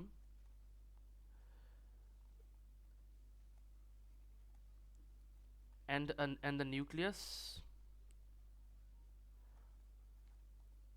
of a non-metal, let's say. But I would say no need to say non-metal because it kind of makes it weird. কারণ নন metal সাধারণত মানে সব সময় যে নন metal থাকবে এমন না, কিছু কিছু সময় থাকে মেটালও। So I would say a force of attraction between a shared pair of electron and the nucleus, that's the exact definition I would say for covalent bond। তার মানে কি, এই যে এইচ আর সিএল এর মধ্যে যেটা আছে, ঠিক আছে, এই যে এটা আছে না, এই জিনিসটার আর এই নিউক্লিয়াসের মধ্যে আর এই জিনিসটার আর এই নিউক্লিয়াসের মধ্যে যে ফোর্স অফ অ্যাট্রাকশন, এই জিনিসটাকে আমরা কি বলি, কোভ্যালেন্ট বন্ড বলে থাকি। পোলারিটি কি, I hope you understand, I don't think I have to explain it, I have explain it in unit 1। And now the question is what is intermolecular force, right? আমরা intramolecular force নিয়ে অনেক জিনিস জানছি, ঠিক আছে, single আছে, double আছে, triple আছে, কোঅর্ডিনেট আছে, কত কিছু আছে, তাই না? তো ইন্টারমলিকুলার ফোর্সটা হইতেছে the force between the molecules, মানে একটা ওয়াটার মলিকিউল আর একটা ওয়াটার মলিকিউল কিভাবে বেসিক্যালি জয়েন্ট হয়, not by bonds but by the force called intermolecular force. There are three types of intermolecular forces, okay, we'll get to see it here. The first one is obviously induced dipole forces, which we what's it called, popularly it's known as van der Waals or London dispersion forces. I would like everyone to, আমি চাইবো তোমরা London dispersion force বলো because it's much more easier to pronounce. আরেকটা আছে, মানে main কথা, মানে I mean scientifically speaking it's actually induced dipole but London dispersion is also said. Then comes permanent dipole forces, which are the attracted forces between two neighboring molecules with a permanent dipole. সোজা ভাষায় বলতে গেলে এটা শুধু পলার বন্ডসে দেখা যায়। পলার বন্ডসেই তো তোমার বেসিক্যালি পার্মানেন্ট ডাইপোল থাকে, তাই না? আর নন পলারে কিন্তু কি হয়, টেম্পোরারি ডাইপোল তৈরি হয়, ঠিক আছে? নন পলারে কিন্তু টেম্পোরারি ডাইপোল তৈরি হয়, এই জন্য আমরা নন পলারে সাধারণত আমরা কি এটা দেখতে পারি না, we don't get to see permanent dipole forces, rather we only get to see London forces, ঠিক আছে? That's the main reason basically, মানে দ্য ডিফারেন্স আর কি ইনডিউস ডাইপোল আর পার্মানেন্ট ডাইপোলের মধ্যে। কীভাবে তৈরি হয় এটা আমরা নিচে দেখবো, সমস্যা নেই। Hydrogen bonding is the last type of intermolecular force. It's a special type, it's basically a special type of permanent dipole force, okay? But it's just that it's among three of them, this is the most strongest. Hydrogen bonding is the most strongest one. But you should always remember that intramolecular forces are always stronger than intermolecular forces. They have provided you a strength chart, check this out. Covalent bond is the strongest, then comes hydrogen, then comes permanent dipole, and the most weakest is instantaneous dipole induced dipole, which we also often tell as London dispersion forces, okay? এই হলো কথা। Now let's talk about how the induced dipole forces work. Induced dipole or the London dispersion forces, the main thing is it exists between all atoms or molecules, okay? It kind of exists in all atoms or molecules regardless of whether it's non-polar or polar, ঠিক আছে? এখন কিভাবে হয় দেখো, let's say for instance a non-polar molecule, okay, something like this, right? The electron distribution is kind of similar, মানে same আছে, তাই না? এখানে কোনো পার্শিয়াল পজিটিভও নাই, পার্শিয়াল নেগেটিভও তাই। এখন কি হয়, the electron cloud charge suddenly moves. Now the question is এটা কেন মুভ করে, এইটার প্রশ্ন কেউ বলতে পারেন, তোমাকে কেউ বলতে পারবে না, in a sense, like there are some things in chemistry that happens because it happens, okay? So you just have to know. So এটা মানে the weird the weird thing happens, that is একটা নন পোলার মলিকিউলের যে electron distribution হঠাৎ করে change হয়ে যায়, ঠিক আছে? কীভাবে চেঞ্জ হয়ে যায়, সে মানে কি বলে, কিছু ইলেকট্রন মনে করো এক সাইডে চলে যায়, আর যেহেতু এক সাইডে কিছু ইলেকট্রন চলে যায়, যার ফলে কি হয়, we get to see an unequal distribution, right? যেখানে ইলেকট্রন কম ওখানে কি হয়, পার্শিয়াল পজিটিভ চার্জ তৈরি হয়, আর যেখানে ইলেকট্রন বেশি ওখানে পার্শিয়াল নেগেটিভ চার্জ তৈরি হয়। সো ইটস লাইক কি বলবো, মনে করো সিএল, ঠিক আছে, একটায় পার্শিয়াল পজিটিভ আর পার্শিয়াল নেগেটিভ তৈরি হয়, আশা করি কেন বুঝছো হয়। এই জিনিসটাকেই আমরা কি বলি, টেম্পোরারি ওর ইনস্ট্যান্টেনিয়াস ডাইপোল, যেটাই বলে থাকো না কেন, হোয়াট এভার, ইনস্ট্যান্টেনিয়াস ডাইপোলও বলা হয় আর কি। ইনস্ট্যান্টেনিয়াস কেন, কারণ এটা ইনস্ট্যান্টলি হয়, আগে থেকে ছিল না, এটা ইনস্ট্যান্টলি হয়েছে, তাই এটা ইনস্ট্যান্টেনিয়াস ডাইপোল বলা হইতেছে। তারপরে কি হয়, this instantaneous dipole approaches another non-polar molecule. I repeat, it reaches what's it called, it reaches another non-polar molecule, non polar molecule আর কি, যে আরেকটা নন পোলার মলিকিউল রিচ করে থাকে। আচ্ছা, এখানে কি হয়, when it approaches and becomes close to the non-polar molecule, it induces a dipole in the neighboring non-polar molecule. মজার ব্যাপার হইতেছে দ্যাট এই যে নন পোলার এই এই ইনস্ট্যান্টেনিয়াস ডাইপোলটা যখন আরেকটা নন পোলার মলিকিউলের কাছে আসবে, তাকে বেসিক্যালি ইনফ্লুয়েন্স করবে সে নিজে একটা ইয়ে তৈরি হইতে, কি হইতে, সে নিজে একটা তোমার বেসিক্যালি কি বলে একটা ইনডিউসড ডাইপোল তৈরি করতে। আচ্ছা, এখন ইনডিউসড ডাইপোলটা কি? So when this instantaneous dipole approaches the nonpolar molecule, the electron rich site kind of repulses. এটা কি করে, আগে ননপোলার মলিকিউলে কি ছিল, লাইক দুই দিকেই তো তোমার বেসিক্যালি ইলেকট্রন ডিস্ট্রিবিউশন ইকুয়াল ছিল, তাই না? এখন কি হয় যে এই যে নেগেটিভ চার্জ সাইডওয়ালা যেটা আছে ইনস্ট্যান্টেনিয়াস ডাইপোল, এইটা কি করে, এই পার্টের ইলেকট্রনসগুলোকে রিপালস করে কি করে, ইলেকট্রনসগুলোকে কোন সাইডে নিয়ে যায়, অন্য সাইডে, মানে রাইট সাইডে নিয়ে যায়। এতে করে কি হয়, এখানে ইলেকট্রনের সংখ্যা কমে যায়, তার ফলে this part becomes what, partially positive charge, which you can clearly see here. আর যেদিকে ইলেকট্রন চলে যায় ওই পার্টে কি হয়ে গেছে, পার্শিয়ালি নেগেটিভ চার্জ হয়ে গেছে, ঠিক আছে? এই জন্য এটাকে ইনস্ট্যান্টেনিয়াস ডাইপোল বলা হয় না, এই জন্য এটাকে কি দেওয়া হয়, এই ডাইপোলের নাম ইনডিউসড।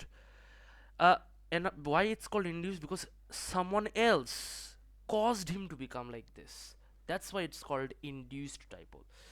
Now this এখন তো একটা ইনডিউসড ডাইপোল তৈরি হয়েছে আর একটা ইনস্ট্যান্টেনিয়াস ডাইপোল তৈরি হয়েছে, এদের মধ্যে যে ফোর্সটা তৈরি হবে, আই রিপিট, এদের মধ্যে যে ফোর্সটা তৈরি হবে, এই যে ইন্টারমলিকুলার ফোর্সটা তৈরি হবে, এটাকেই আমরা লন্ডন ফোর্স বলে থাকি। তার মানে কি, তোমার ইনস্ট্যান্টেনিয়াস ডাইপোলের পার্শিয়াল নেগেটিভ চার্জের যে তোমার বেসিক্যালি সাইড আছে, ওইটার সঙ্গে ইনডিউসড ডাইপোলের পার্শিয়াল পজিটিভ সাইডের যে সাইড আছে, ওইটার সঙ্গে বেসিক্যালি তোমার কি হবে, ইন্টারমলিকুলার ফোর্সটা তৈরি হবে। এবং এই ইন্টারমলিকুলার ফোর্সটাকে আমরা বেসিক্যালি স্পেসিফিক্যালি বলে থাকি London dispersion forces or van der Waals force, whatever that's written here. ব্যাপারটা বুঝছো, হাউ ইট ইজ প্রডিউসড, Fatema? Okay, good. This is very important. Now, you might question that is it available in all types of molecules? Yes, it is available in all types of molecules, regardless of whether it's non-polar or polar. ওকে, পোলার মলিকুলের ক্ষেত্রে একটু different concept, but নন পোলার মলিকুলের ক্ষেত্রে এভাবে basically তোমার কি হয়, instantaneous induce তৈরি করে London force তৈরি হয়ে থাকে। আশা করি বুঝছো। তো ইলেকট্রন চার্জ ক্লাউড আর ওকে, এখানে একটা জিনিস বুঝতে হবে যে কেন হয় আর কি, মানে একটা মানে তোমার কাছে প্রশ্ন হতে পারে হঠাৎ করে কেন হয় ইলেকট্রন চার্জ ক্লাউড মুভ করে। আসলে মেইন কথা হইতেছে that the electron charge cloud in non polar molecules or atoms R constantly moving. তারা বেশিরভাগ সময় মুভ করতে থাকে, মানে কি, ঠিক আছে, ম্যাক্রোস্কোপিক মানে অ্যাটমিক লেভেলে এটা মানে যাচাই করে বলা হয়েছে আর কি। অ্যান্ড ডিউরিং দিস মুভমেন্ট হঠাৎ করে তুমি দেখবা the electron cloud becomes more in one side compare to other side of the atom or molecule, and which causes an temporary dipole to arise, and then এরপরে কি হয় বুঝতেই পারতেছো, ওই জিনিসটা আর কি লিখে দিছে আর কি, আর কি শোনা, ঠিক আছে?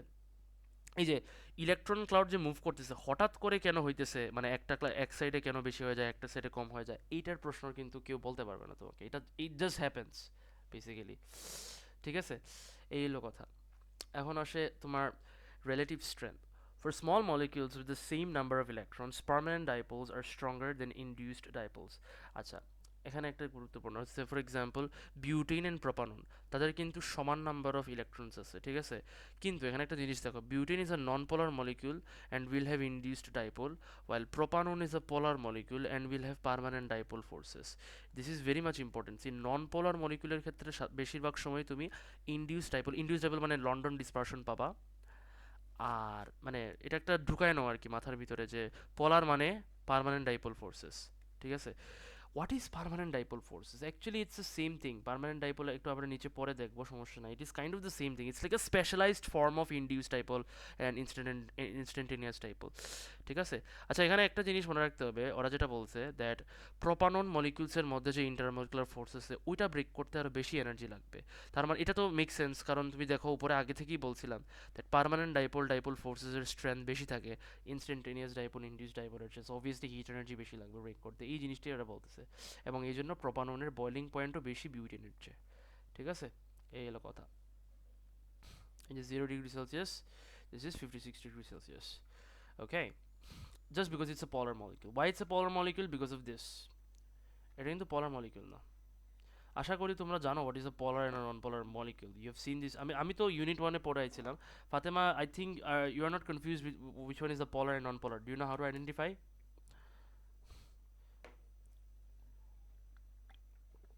ওকে, কুল। এখন আসো পার্মানেন্ট ডাইপোল ডাইপোল ফোর্সে।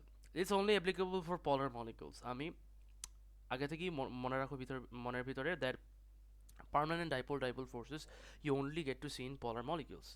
না, পলার মলিকিউলস আমরা সবাই জানি আগে থেকেই তোমার বেসিক্যালি একটা নেগেটিভলি চার্জড এন্ড থাকবে আর পার্শিয়ালি পজিটিভলি চার্জড এন্ড থাকবে।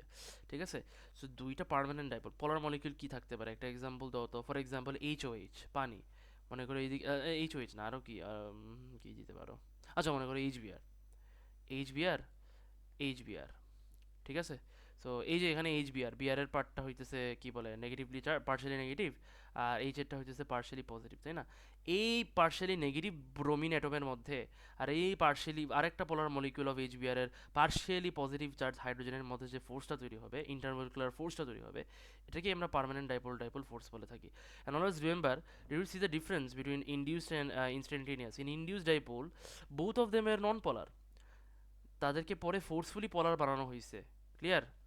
দেখো এখানেও কিন্তু নন পোলার ছিল, এটাকে পরে পোলার বানানো হয়েছে, বাট এরা কিন্তু আগে থেকেই পোলার আছে।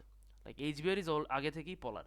ঠিক আছে? So that's the main difference, that permanent dipole সাধারণত আগে থেকেই যে পোলার মলিকুল আছে ওগুলাতে বেসিক্যালি আমরা দেখতে পাই। ঠিক আছে? এই হলো কথা। So the forces between two molecules that have permanent dipoles are call permanent dipole dipole forces. তো এই তো এখানে লেখা আছে। ঠিক আছে?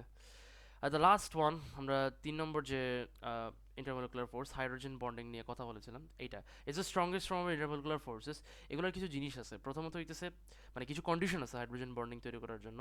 প্রথমত হইতেছে ইন্টারমলিকুলার বন্ডস আর বিটুইন মলিকিউলস। ওকে, এটা তো আমরা জানি মলিকিউলসের মধ্যেই তোমার ইন্টারমলিকুলার ফোর্স থাকে। এখন হাইড্রোজেন বন্ডিং কিন্তু একটা type of permanent dipole dipole bonding. তার মানে হাইড্রোজেন বন্ডিংয়ে যে বন্ডটা হবে, মানে যে বন্ডটা হাইড্রোজেন বন্ডিং দেখাবে কিংবা যে মলিকিউলগুলো হাইড্রোজেন বন্ডিং থাকবে, ওটাকে কি হইতে হবে? পোলার মলিকিউল হইতে হবে। ওকে, শুধু পোলার মলিকিউল হইলে হবে না, আরও কিছু জিনিস লাগবে। Say for instance, the hydrogen bonding to take place the following is needed. প্রথমত হইতেছে there should be a species available which has an oxygen, nitrogen or fluorine atom bonded to a hydrogen. কেন? Because three of them are very electronegative. They are more higher electronegative than hydrogen, that's why. যে কোনো তিনটা ঠিক আছে, বাকিগুলো আর কোনো atom নিয়ে চিন্তা করতে হবে না। এই তিনটা থাকলেই হইতেছে হাইড্রোজেন বন্ডিং হবে, ফ্লোরিন, নাইট্রোজেন আর অক্সিজেন। ঠিক আছে? So when the hydrogen is covalently bonded to any of these three highly electronegative element, oxygen, nitrogen, fluorine, the bond কি হয়? এই হাইলি পোলারাইজ বন্ডটাকে আমরা বেসিক্যালি হাইড্রোজেন বন্ড বলে থাকি। আচ্ছা, এই যে এখানে ওরা এক্সাম্পল দিয়ে দিছে, দেখো আরেকটা জিনিস ইম্পর্টেন্ট, সেটা হচ্ছে লোন পেয়ার থাকতে হবে। I repeat, the oxygen, nitrogen আর ফ্লোরিন, এই তিনোটারের মধ্যে লোন পেয়ার থাকতে হবে। যদি লোন পেয়ার না থাকে তাহলে কিন্তু হাইড্রোজেন বন্ডিং তৈরি হবে না। লুক, পানিতে কেন দুইটা hydrogen? Like look, one water molecule can produce up to how many hydrogen bonds? Two hydrogen bonds. Why? Because first of all we know that water molecules consist of two lone pairs, right? So it is two lone pairs. আর আরেকটা water মলিকিউলের সঙ্গে যে hydrogen atom আছে, আরেকটা এবং এটার যে hydrogen atom আছে, এইটা কি করবে? এই অক্সিজেন অ্যাটমের এই লোন পেয়ারের সঙ্গে তোমার কি বলে ইয়ে তৈরি করবে, মানে কি বলে হাইড্রোজেন বন্ড তৈরি করবে। আর এইটা লোন সেকেন্ড লোন পেয়ারের সঙ্গে বেসিক্যালি হাইড্রোজেন বন্ড তৈরি করবে। So what are the conditions we saw? F O O or N, ঠিক আছে? যে কোনো ফ্লোরিন, অক্সিজেন, নাইট্রোজেন যে কোনো একটার মধ্যে থাকতে হবে, মানে যে কোনো তিনটা এলিমেন্টের মধ্যে যে কোনো একটা থাকতে হবে। এরপরে লোন পেয়ার থাকতে হবে, লোন পেয়ার থাকতে হবে, doesn't matter how many, but loan pair থাকতে হবে আর কি। দুইটা হইলে দুইটা, তিনটা হইলে তিনটা, একটা হইলে একটা। লোন পেয়ার থাকতে হবে। আর আরেকটা থাকতে হবে কি? হাইড্রোজেন অ্যাটম থাকতে হবে। ঠিক আছে? এই তিনটা জিনিস যদি না থাকে তাহলে তোমার মনে করো হাইড্রোজেন বন্ড হবে না। ঠিক আছে? এই হলো কথা। আর লোন পেয়ারের নাম্বারের উপর ডিপেন্ড করে কয়টা হাইড্রোজেন বন্ড তৈরি হবে। ক্লিয়ার? এটা হলো কথা। তাহলে এটা দেখো, that yes, Fatema, you want to say something? Explain, say. আচ্ছা, ঠিক আছে। এখন make sure to use a dashed straight line when drawing your intermolecular forces. Hydrogen bonds should start at the lone pair and go right up to the delta positive atom. এই জিনিসটা গুরুত্বপূর্ণ। দেখো তুমি যে হাইড্রোজেন বন্ডিংটা draw করবা, ঠিক আছে? এই যে তুমি হাইড্রোজেন বন্ডিংটা ড্র করবা, ড্রয়িংটা কিন্তু গুরুত্বপূর্ণ, বারবার বলতেছি। যেমন এটা ফর এক্সাম্পল ড্যাশ লাইন দিয়ে, সাধারণত আমরা ড্যাশ লাইন দিয়ে এটা বুঝাই, দুই দিকে দুইটা আর কি। সো এইভাবে ড্যাশ লাইন দিয়ে বেসিক্যালি এইদিকে বুঝাবা, ঠিক আছে। পার্শিয়ালি পজিটিভ চার্জ জেন এটাও দেখানো লাগবে, ঠিক আছে। পার্শিয়াল পজিটিভগুলোও দেখানো লাগবে, চার্জেসগুলো, ঠিক আছে। এটা কি 104.7, সরি 104.5। তো এই যে এটা এটা কি হয়েছে, লিনিয়ার না। সবসময় মনে রাখবা হাইড্রোজেন বন্ডের সাধারণত বেশিরভাগ সময় angle, bond angle is always, bond angle is always 180 degree most of the time, ঠিক আছে, মানে লিনিয়ার থাকে। তো এটা হইতেছে হাইড্রোজেন বন্ড। এখন আসলে মলিকুলার ইন্টারাকশনস, আমরা একটু যদি দেখি, ফর এক্সাম্পল অ্যালকোহল আছে, অ্যামোনিয়া আছে, অ্যামিন আছে, কার্বক্সিলিক অ্যাসিড আছে, হাইড্রোজেন ফ্লোরাইড আছে, প্রোটিন আছে, এগুলো সবগুলো দেখতে পারতেছো ও এইচ আছে, যেগুলো ও এইচ, অক্সিজেন আছে, হাইড্রোজেন আছে, এগুলাই কিন্তু তোমার হাইড্রোজেন বন্ড হবে। অ্যামোনিয়াতে তো অবশ্যই হবে, কারণ দেখো অ্যামোনিয়াতে নাইট্রোজেন আছে, ঠিক আছে, one of the what's it call electronegative atom, and we have a lone pair as well.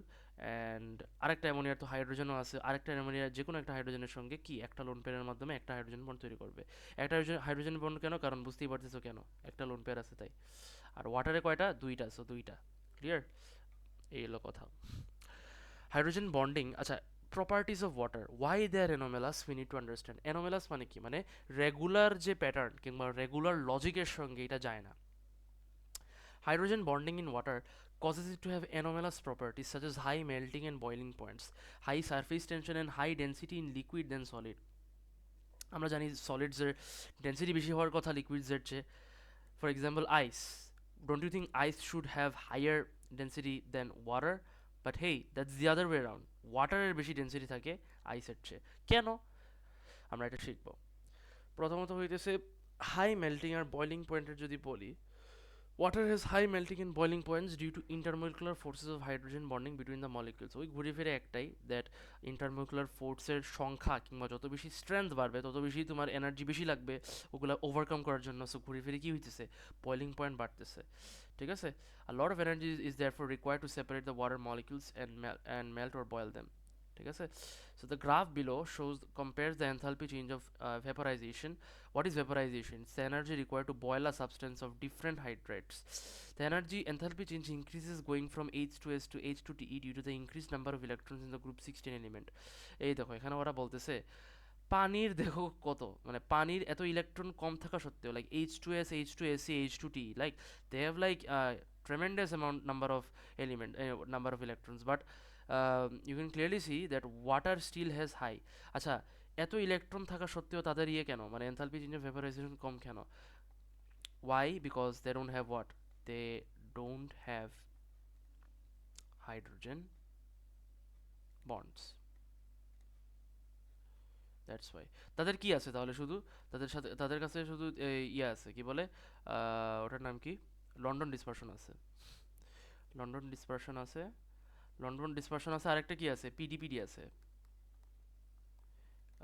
Permanent dipole আছে, যে কোনো একটা থাকতে পারে, ঠিক আছে। কিন্তু হাইড্রোজেন বন্ড নাই, কারণ কেন বললাম হাইড্রোজেন বন্ডের জন্য সেই কন্ডিশনসটা মিট করে না।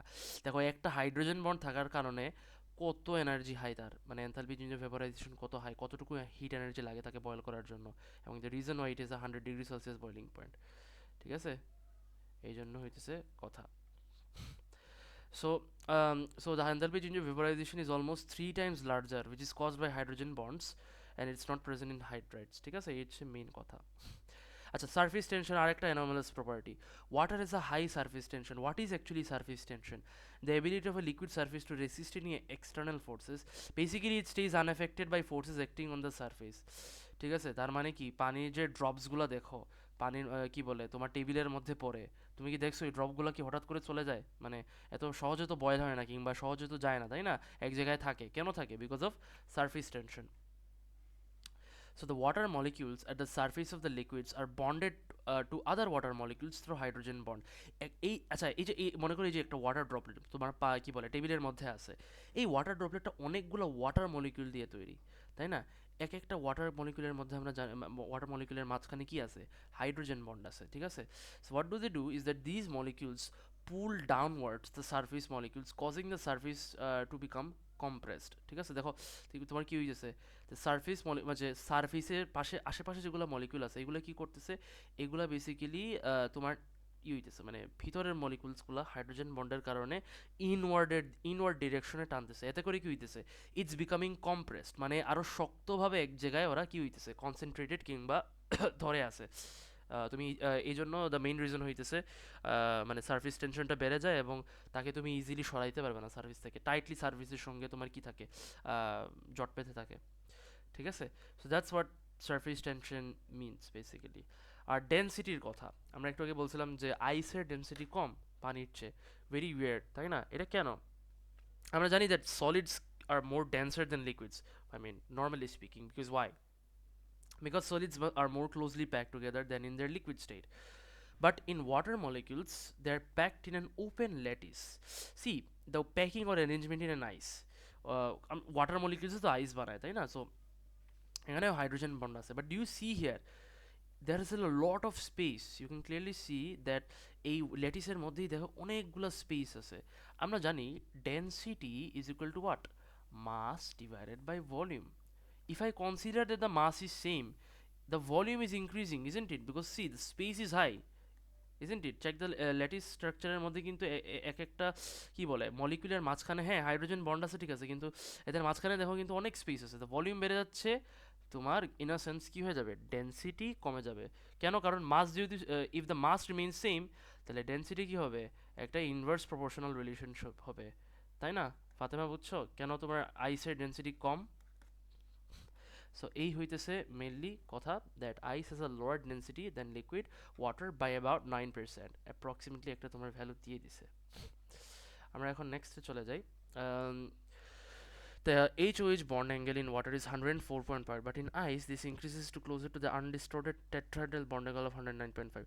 আইসে দেখো ওরা কিন্তু একটা টেট্রাহেড্রাল অ্যারেঞ্জমেন্টে আছে, দেখো এই যে এইটার সঙ্গে কিন্তু একটা দুইটা তিনটা মানে অলমোস্ট আর কি একটা টেট্রাহেড্রাল অ্যারেঞ্জমেন্ট, ঠিক আছে? তখন কিন্তু অ্যাঙ্গেলটা স্লাইটলি চেঞ্জ হয়ে যায়। আমরা ইউনিট ওয়ানে পড়ছিলাম টেট্রাহেড্রাল অ্যারেঞ্জমেন্টের অ্যাঙ্গেল কী থাকে, 109.5 থাকে, তো ওরা এটাই বলতেছে 104.5 থেকে আইসে কী হয়ে যায়, 109.5 হয়ে যায়, আর কিছু না, ঠিক আছে? এই হলো কথা। আচ্ছা, the physical properties we need to remember. এখন লন্ডন ডিসপারশন ফোর্স কীভাবে তোমার বেসিক্যালি কীভাবে ইনফ্লুয়েসড হয়, কমে কীভাবে বাড়ে কীভাবে? প্রথমত হচ্ছে branching. The larger the surface area of a molecule, the more contact it will have with adjacent molecules. Branching কি করে, ওই সারফেস এরিয়াটা কমায় দেয়, তোমার অ্যাডজাসেন্ট মলিকিউলসের মধ্যে কন্ট্যাক্ট পয়েন্টস চলে যায়। অ্যাজ আ রিজাল্ট কী হয়, দ্য গ্রেটার, তো যদি ব্রাঞ্চিং কমায় মানে সারফেস এরিয়া কমায় দেয়, তাহলে লন্ডন ডিসপারশন ফোর্সের কী হবে, কমে যাবে। So this is very much important. যদি মানে যদি সারফেস এরিয়া বেশি থাকে, like if the surface area of a molecule is high, তাহলে অ্যাডজাসেন্ট মলিকিউলসগুলো মনে করো এই কার্বন আর এই কার্বনের মধ্যে কী বলে, কন্ট্যাক্ট পয়েন্টস বেশি থাকবে। আর কন্ট্যাক্ট পয়েন্টস বেশি থাকলে there is greater ability or chance to induce a dipole in adjacent molecule. এই বেটা নিজে মানে কি হবে, ইনস্ট্যান্টেনিয়াসলি ডাইপোল তৈরি করবে। আর তার মধ্যে মানে এদের মধ্যে যত বেশি কন্ট্যাক্ট পয়েন্টস থাকবে কিংবা যত বেশি কাছাকাছি থাকবে, তত বেশিই না বেসিক্যালি তার চান্স থাকবে ওই কার্বনকে ইনডিউসড ডাইপোল তৈরি করার। আর ইনডিউসড ডাইপোল যদি তৈরি করতে পারে, তখন গিয়েই না তোমার লন্ডন ডিসপারশন ফোর্স তৈরি হবে, তাই না? মানে বেশি লন্ডন ফোর্স তৈরি হবে, তাই না? আর লন্ডন ডিসপারশন বেশি ফোর্স তৈরি হলে কী হবে, ওভারঅল স্ট্রেংথটা বাড়বে। Like the more the London dispersion forces, তাহলে আমরা এটা কি বলতে পারি, দ্যাট ইফ কি বলে লিনিয়ার মলিকিউলের লন্ডন ডিসপারশন ফোর্স বেশি, লন্ডন ডিসপারশন ফোর্সের অ্যামাউন্ট বেশি, London dispersion force amount is high for a linear molecule which is not branched, okay, মানে unbranched আর কি। আর এতে করে কি হয়, তোমার এর কি হচ্ছে, হাইয়ার বয়লিং পয়েন্ট থাকে, ঠিক আছে? কারণ বুঝতেই পারতেছো কেন, আরও বেশি ফোর্স ভাঙতে হবে তাই। দেখো এখানে প্যান্টিনার দেখো 36 আর 2,2 ডাইমিথাইল, একই মলিকিউল বাট ব্রাঞ্চ করা 10°C। এখন আরেকটা মানে the second factor which influences London dispersion forces is the number of electrons. The greater the number of electrons in a molecule, the greater the likelihood of a distortion, thus the greater the frequency and magnitude of the temporary dipole. তুমি এখানে একটা জিনিস দেখো, আমরা আগে পড়ছিলাম না যে কি হয়, যত বেশি ইলেকট্রনের নাম্বার হবে তত বেশি কি হবে, there is more chance for a non polar molecule to produce আ মানে হোয়াট ইনস্ট্যান্টেনিয়াস ডাইপোল, ঠিক আছে, কারণ if there is more electron there is higher chance of this what electron distribution change to happen, মানে electron charge to cloud to move. So electron charge cloud এর যদি বেশি chance থাকে move করার due to higher electrons, there is higher chance that London dispersion force will be produce, মানে আরও বেশি সংখ্যায় তৈরি হবে আর কি। And if the number increases obviously the strength will increase, and if the strength increases more boiling point, কিংবা আরও বেশি বয়লিং পয়েন্ট লাগবে, বেড়ে যাবে আর কি, আরও বেশি এনার্জি লাগবে ওটাকে ব্রেক করার জন্য। ঠিক আছে, এই দেখো এখানে দিয়ে দিছে আর কি। দেখো, as the number of electrons is increasing, what is happening? Helium to argon to krypton xenon, enthalpy change of vaporization বাড়তেছে। I think you understood why. ঠিক আছে, এইগুলো কথা। এখানে যদি আমরা দেখি, the graph shows the increase in boiling point as the number of electrons increases. So এখান থেকে মিথেন থেকে ইথেন, প্রোপেন থেকে বিউটেন, পেন্টেন থেকে হেক্সেন, হ্যাপটেন থেকে অক্টেন, এভাবে যাইতেছে বেসিক্যালি। দেখতেছি পারতেছো that the temperature is increasing. কেন বাড়তেছে দেখো তো, কারণ এখানে দেখা যাবে এখানে তোমার CH4 আছে, এখানে তোমার C2H4 আছে, এখানে কি আছে C3H7 আছে, C4 কি বলে 10 আছে। এখানে দেখো কার্বনের the number of carbon is increasing, এখানে একটা, এখানে দুইটা, এখানে তিনটা, এখানে চারটা। এই যে কার্বনের চেইন বাড়তেছে, তোমার লিনিয়ারিটি বাড়তেছে একটা, তো তোমার কন্ট্যাক্ট পয়েন্টস বাড়তেছে। আবার এখানে অন্য জিনিস চিন্তা করে দেখো, মানে ইলেকট্রনের নাম্বারও বাড়তেছে। ঠিক আছে, কারণ এখানে এখানে ইলেকট্রন কয়টা, এখানে চারটা, আর প্লাস এখানে কয়টা, ছয়টা, তাই না? 4 + 6 কত, এখানে তোমার হইতেছে তোমার 11 কি 10টা।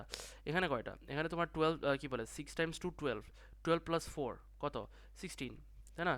তো এখানে দেখো 10টা, এখানে 16টা, এখানে ইলেকট্রনের নাম্বারও বেশি, তো ইলেকট্রনের নাম্বারও বেশি, আবার এখানে তোমার লিনিয়ারিটিও বেশি, সো কন্ট্যাক্ট পয়েন্টসে বেশি, কন্ট্যাক্ট পয়েন্টস বেশি, ইলেকট্রন নাম্বার বেশি, লন্ডন ফোর্সের সংখ্যা বাড়বে। If the London force number increases, more energy is required to break the bonds, so obviously the boiling point increases. এভাবে এক্সপ্লেন করতে হবে, কিন্তু তোমাকে গ্রাফ দিয়ে দিবে, বারবার বলতেছি গ্রাফটা কেন বাড়ে এইভাবে, তোমাকে যেভাবে বলছি ওভাবে বলতে হবে। আচ্ছা, এখন আসো অ্যালকোহলের ক্ষেত্রে। দেখো অ্যালকোহলের কথা হিসাবটা আলাদা। হ্যাঁ, তাদের লন্ডন ডিসপারশন ফোর্স আছেই, কিন্তু এখানে তাদের আরেকটা ব্যাপার আছে, ওএইচ বন্ড আছে। রিমেম্বার ওএইচ বন্ড মানে কি, হাইড্রোজেন বন্ড আছে। ঠিক আছে, যেহেতু ওএইচ বন্ড আছে, হাইড্রোজেন বন্ডস বেসিক্যালি তৈরি হবে। তো অ্যালকেনসে কিন্তু শুধু ইন্টারমলিকুলার ফোর্সেস আর টেম্পোরারি ইনডিউস ডাইপোল টাইপোল, মানে অ্যালকেনসে শুধু লন্ডন ডিসপারশন থাকে। ঠিক আছে, কেন বুঝতেই পারতেছো, কারণ এখানে তো কোনো চান্সই নাই হাইড্রোজেন বন্ড তৈরি হওয়ার। প্লাস আমরা জানি অ্যালকিনস নন পোলার বন্ড, তো যেহেতু নন পোলার, এখানে পার্মানেন্ট ডাইপোল না, শুধু লন্ডন কি বলে লন্ডন ডিসপারশন কিংবা টেম্পোরারি ইনডিউস ডাইপোল থাকবে। ঠিক আছে, if the compound is polar, plus if it contains those conditions which I discussed earlier, then it will have hydrogen bond. ঠিক আছে, এই হলো কথা। So hydrogen bonds are much stronger than these, and therefore it takes more energy to separate alcohol molecules than it does to separate alkene molecules. ওই hydrogen বন্ডের প্রেসেন্সে দেখো কেন তোমার বয়লিং পয়েন্টটা অ্যালকোহলের বেড়ে যায় relative to other homologous series. দেখো hydrogen halide, এখানে একটা জিনিস দেখো কি হইতেছে, তোমার বাড়তেছে কমতেছে। The boiling point of the rest of the hydrogen halides increase as the molecules become larger. The extra electrons allow greater temporary dipoles and so increase the amount of London dispersion forces between the molecules. বুঝতেই পারতেছো that এখানে কি বলে electron, মানে as you can clearly see this one is the highest. Why it has the highest? Because it has London plus hydrogen. বলছিলাম না যে কেন, এটা অলরেডি পলার, প্লাস তোমার কি আছে, ও আরেকটা আছে কি পিডিপিডি আছে। ঠিক আছে, তো এটা অলরেডি পলার। ঠিক আছে, এটা অলরেডি পলার, সাথে তোমার ফ্লোরিন আছে আর হাইড্রোজেন আছে, হাইড্রোজেন বন্ডিংয়ের জন্য একটা পারফেক্ট রেসিপি। সো তিনটা জিনিস আছে, এই জন্য তার বয়লিং পয়েন্ট সবচেয়ে বেশি হাই। আবার এখানে দেখো, এখানে লন্ডন আছে, পিডিপিডি আছে, মানে পার্মানেন্ট ডাইপোল আছে, কিন্তু হাইড্রোজেন বন্ড নাই। এখানেও সমান, লন্ডন আছে, পিডিপিডি আছে, কিন্তু এখানে বেশি কেন, মানে 207 এটার চেয়ে বেশি কেন, কারণ বুঝতেই পারতেছো নাম্বার অফ ইলেকট্রনস বেশি, তাই। তারপরে এখানেও সমান, একই কনসেপ্ট, এই যে এটার মতো, এই যে আমরা যদি এই জিনিসটা ইয়ে করি, যে একই জিনিস বেসিক্যালি। ঠিক আছে, লন্ডন ডিসপারশন জাস্ট তোমার কি হবে, পিডিপিডি আর সাথে তোমার কি হবে, number of electrons is higher then HBr। ঠিক আছে, দেন higher than HCl. Fatima, did you understand why the changes is happening? Okay, good. তো এই হলো কথা। সো ইয়া এখানে দিয়েই দিছে, ও এটা সেম থিং তো দেখতেছি এখানে। আচ্ছা, এই পার্টটা গুরুত্বপূর্ণ, সলভেন্ট চয়েস যেটা। You need to understand which solvent which solid will dissolve in which solvent. Look, the general principle is that like dissolves like. So non-polar substances mostly dissolve in non-polar solvents. মানে মানে কি বলে, non-polar solute ওরা বলতেছে আর কি, that non-polar solvent normally basically dissolve হয়ে থাকে. This is the norm, the easiest way to understand who dissolves in whom. Like for example, hydrocarbons, and they form dispersion forces between the solvent and the solute. Polar covalent substances কিন্তু আবার generally dissolve হয় polar solvents এ, ঠিক আছে? Because of what? কারণ ওখানে dipole dipole interaction থাকে, or the formation of hydrogen bond between the solute and the solvent. এই জিনিসটা গুরুত্বপূর্ণ। ডাইপোল ডাইপোল ইন্টারাকশনটা যদি তৈরি হয়, কিংবা হাইড্রোজেন বন্ড সলিউট আর সলভেন্টের মধ্যে তৈরি হয়ে থাকে, তখন গিয়েই কিন্তু তোমার ওই পোলার কোভ্যালেন্ট সাবস্টেন্সটা সলিউবল হবে, ঠিক আছে? A good example of this is seen in organic molecules such as alcohols and water. তুমি অ্যালকোহল কেন পানিতে ডিজলভ? কারণ অ্যালকোহল আর পানির মধ্যে এই হাইড্রোজেন বন্ডটা তৈরি হয়, এবং these are the it has the necessary conditions to produce the hydrogen bond. পানির আছে হাইড্রোজেন, অ্যালকোহলের আছে OH যেখানে অক্সিজেনটা আছে, তাই না? সবগুলো কন্ডিশন মিটাচ্ছে। আবার এখানে কিন্তু লোন পেয়ারও আছে, আমরা জানি OH বন্ডের এখানে লোন পেয়ার থাকে, একটা লোন পেয়ার থাকে, সরি দুইটা লোন পেয়ার থাকে। So you get the point, কেন তোমার হাইড্রোজেন বন্ড তৈরি হইতেছে, ঠিক আছে? এই হলো কথা। As covalent bonds become larger, their solubility can decrease as the polar part of the molecule is only a smaller part of the overall structure. Makes sense, because if you see here, এই যে এই alcohol পার্টটা যেটা, এটা তো কি, এটা তো হইতেছে ইথানল, তাই না? আমি যদি এখন বিউটানল ড্র করি, তাহলে এখানে দেখো কি হইতেছে, the what is happening here, the পোলার কি বলে, দ্য এটা যেটা, এটা তো নন পোলার পার্ট, তাই না? নন পোলার পার্টের ইনফ্লুয়েন্সটা বেড়ে যাচ্ছে ভাই, because it's increasing in chain. Okay, এটাই তো একমাত্র শুধু পোলার পার্ট, তাই না? তো যখন নন পোলার পার্ট যত বেশি বাড়তে শুরু করবে, মানে চেইনটা যত বেশি বাড়তে শুরু করবে, তত বেশি এই পোলার পার্টের ইনফ্লুয়েন্স কমা শুরু করবে, and he will lose the ability to produce hydrogen bond with water, for which it will become less soluble with increasing chain of molecules. So you can clearly see why this effect is seen in alcohols, for where ethanol is readily soluble but hexanol is not. Clear? কি বলছি, এটা হলো কথা। আচ্ছা, পোলার covalent substances, আচ্ছা এটা তোমার কাছে প্রশ্ন রাখতে পারে এটা কেন হয়, আমি তোমাকে একটু বলে দিতেছি। অ্যালকাইল গ্রুপস আর ইলেকট্রন ডোনেটিং, রাইট?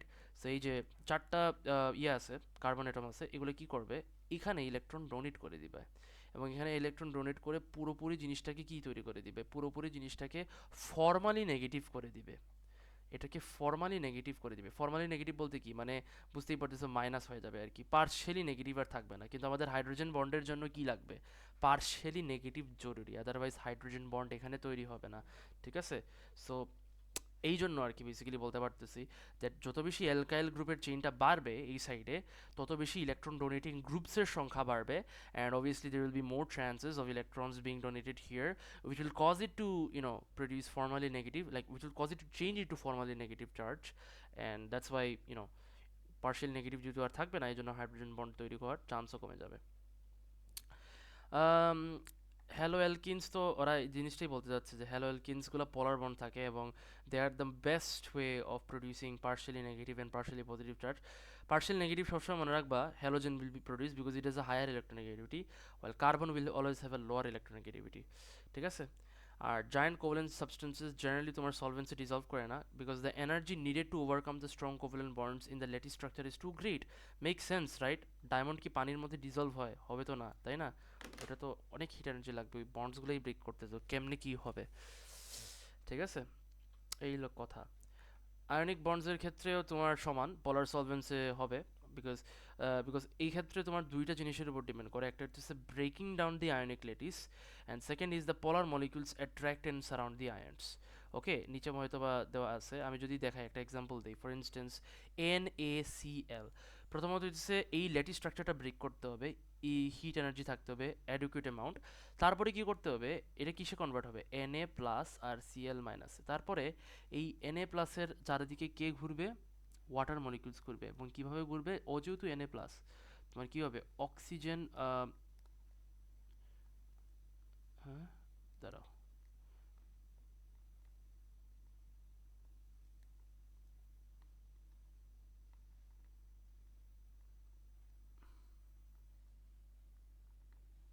এইভাবে সারাউন্ড করবে। আবার এখানে দেখো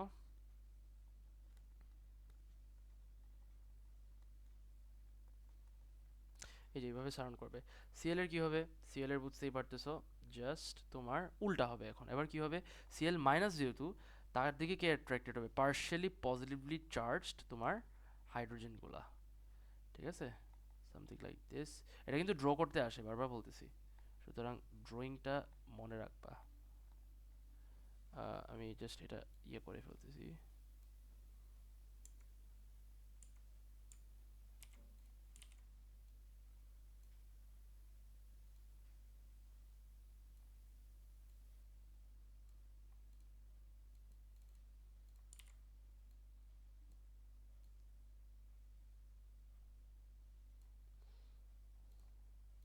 ঠিক আছে, so that's how it basically goes.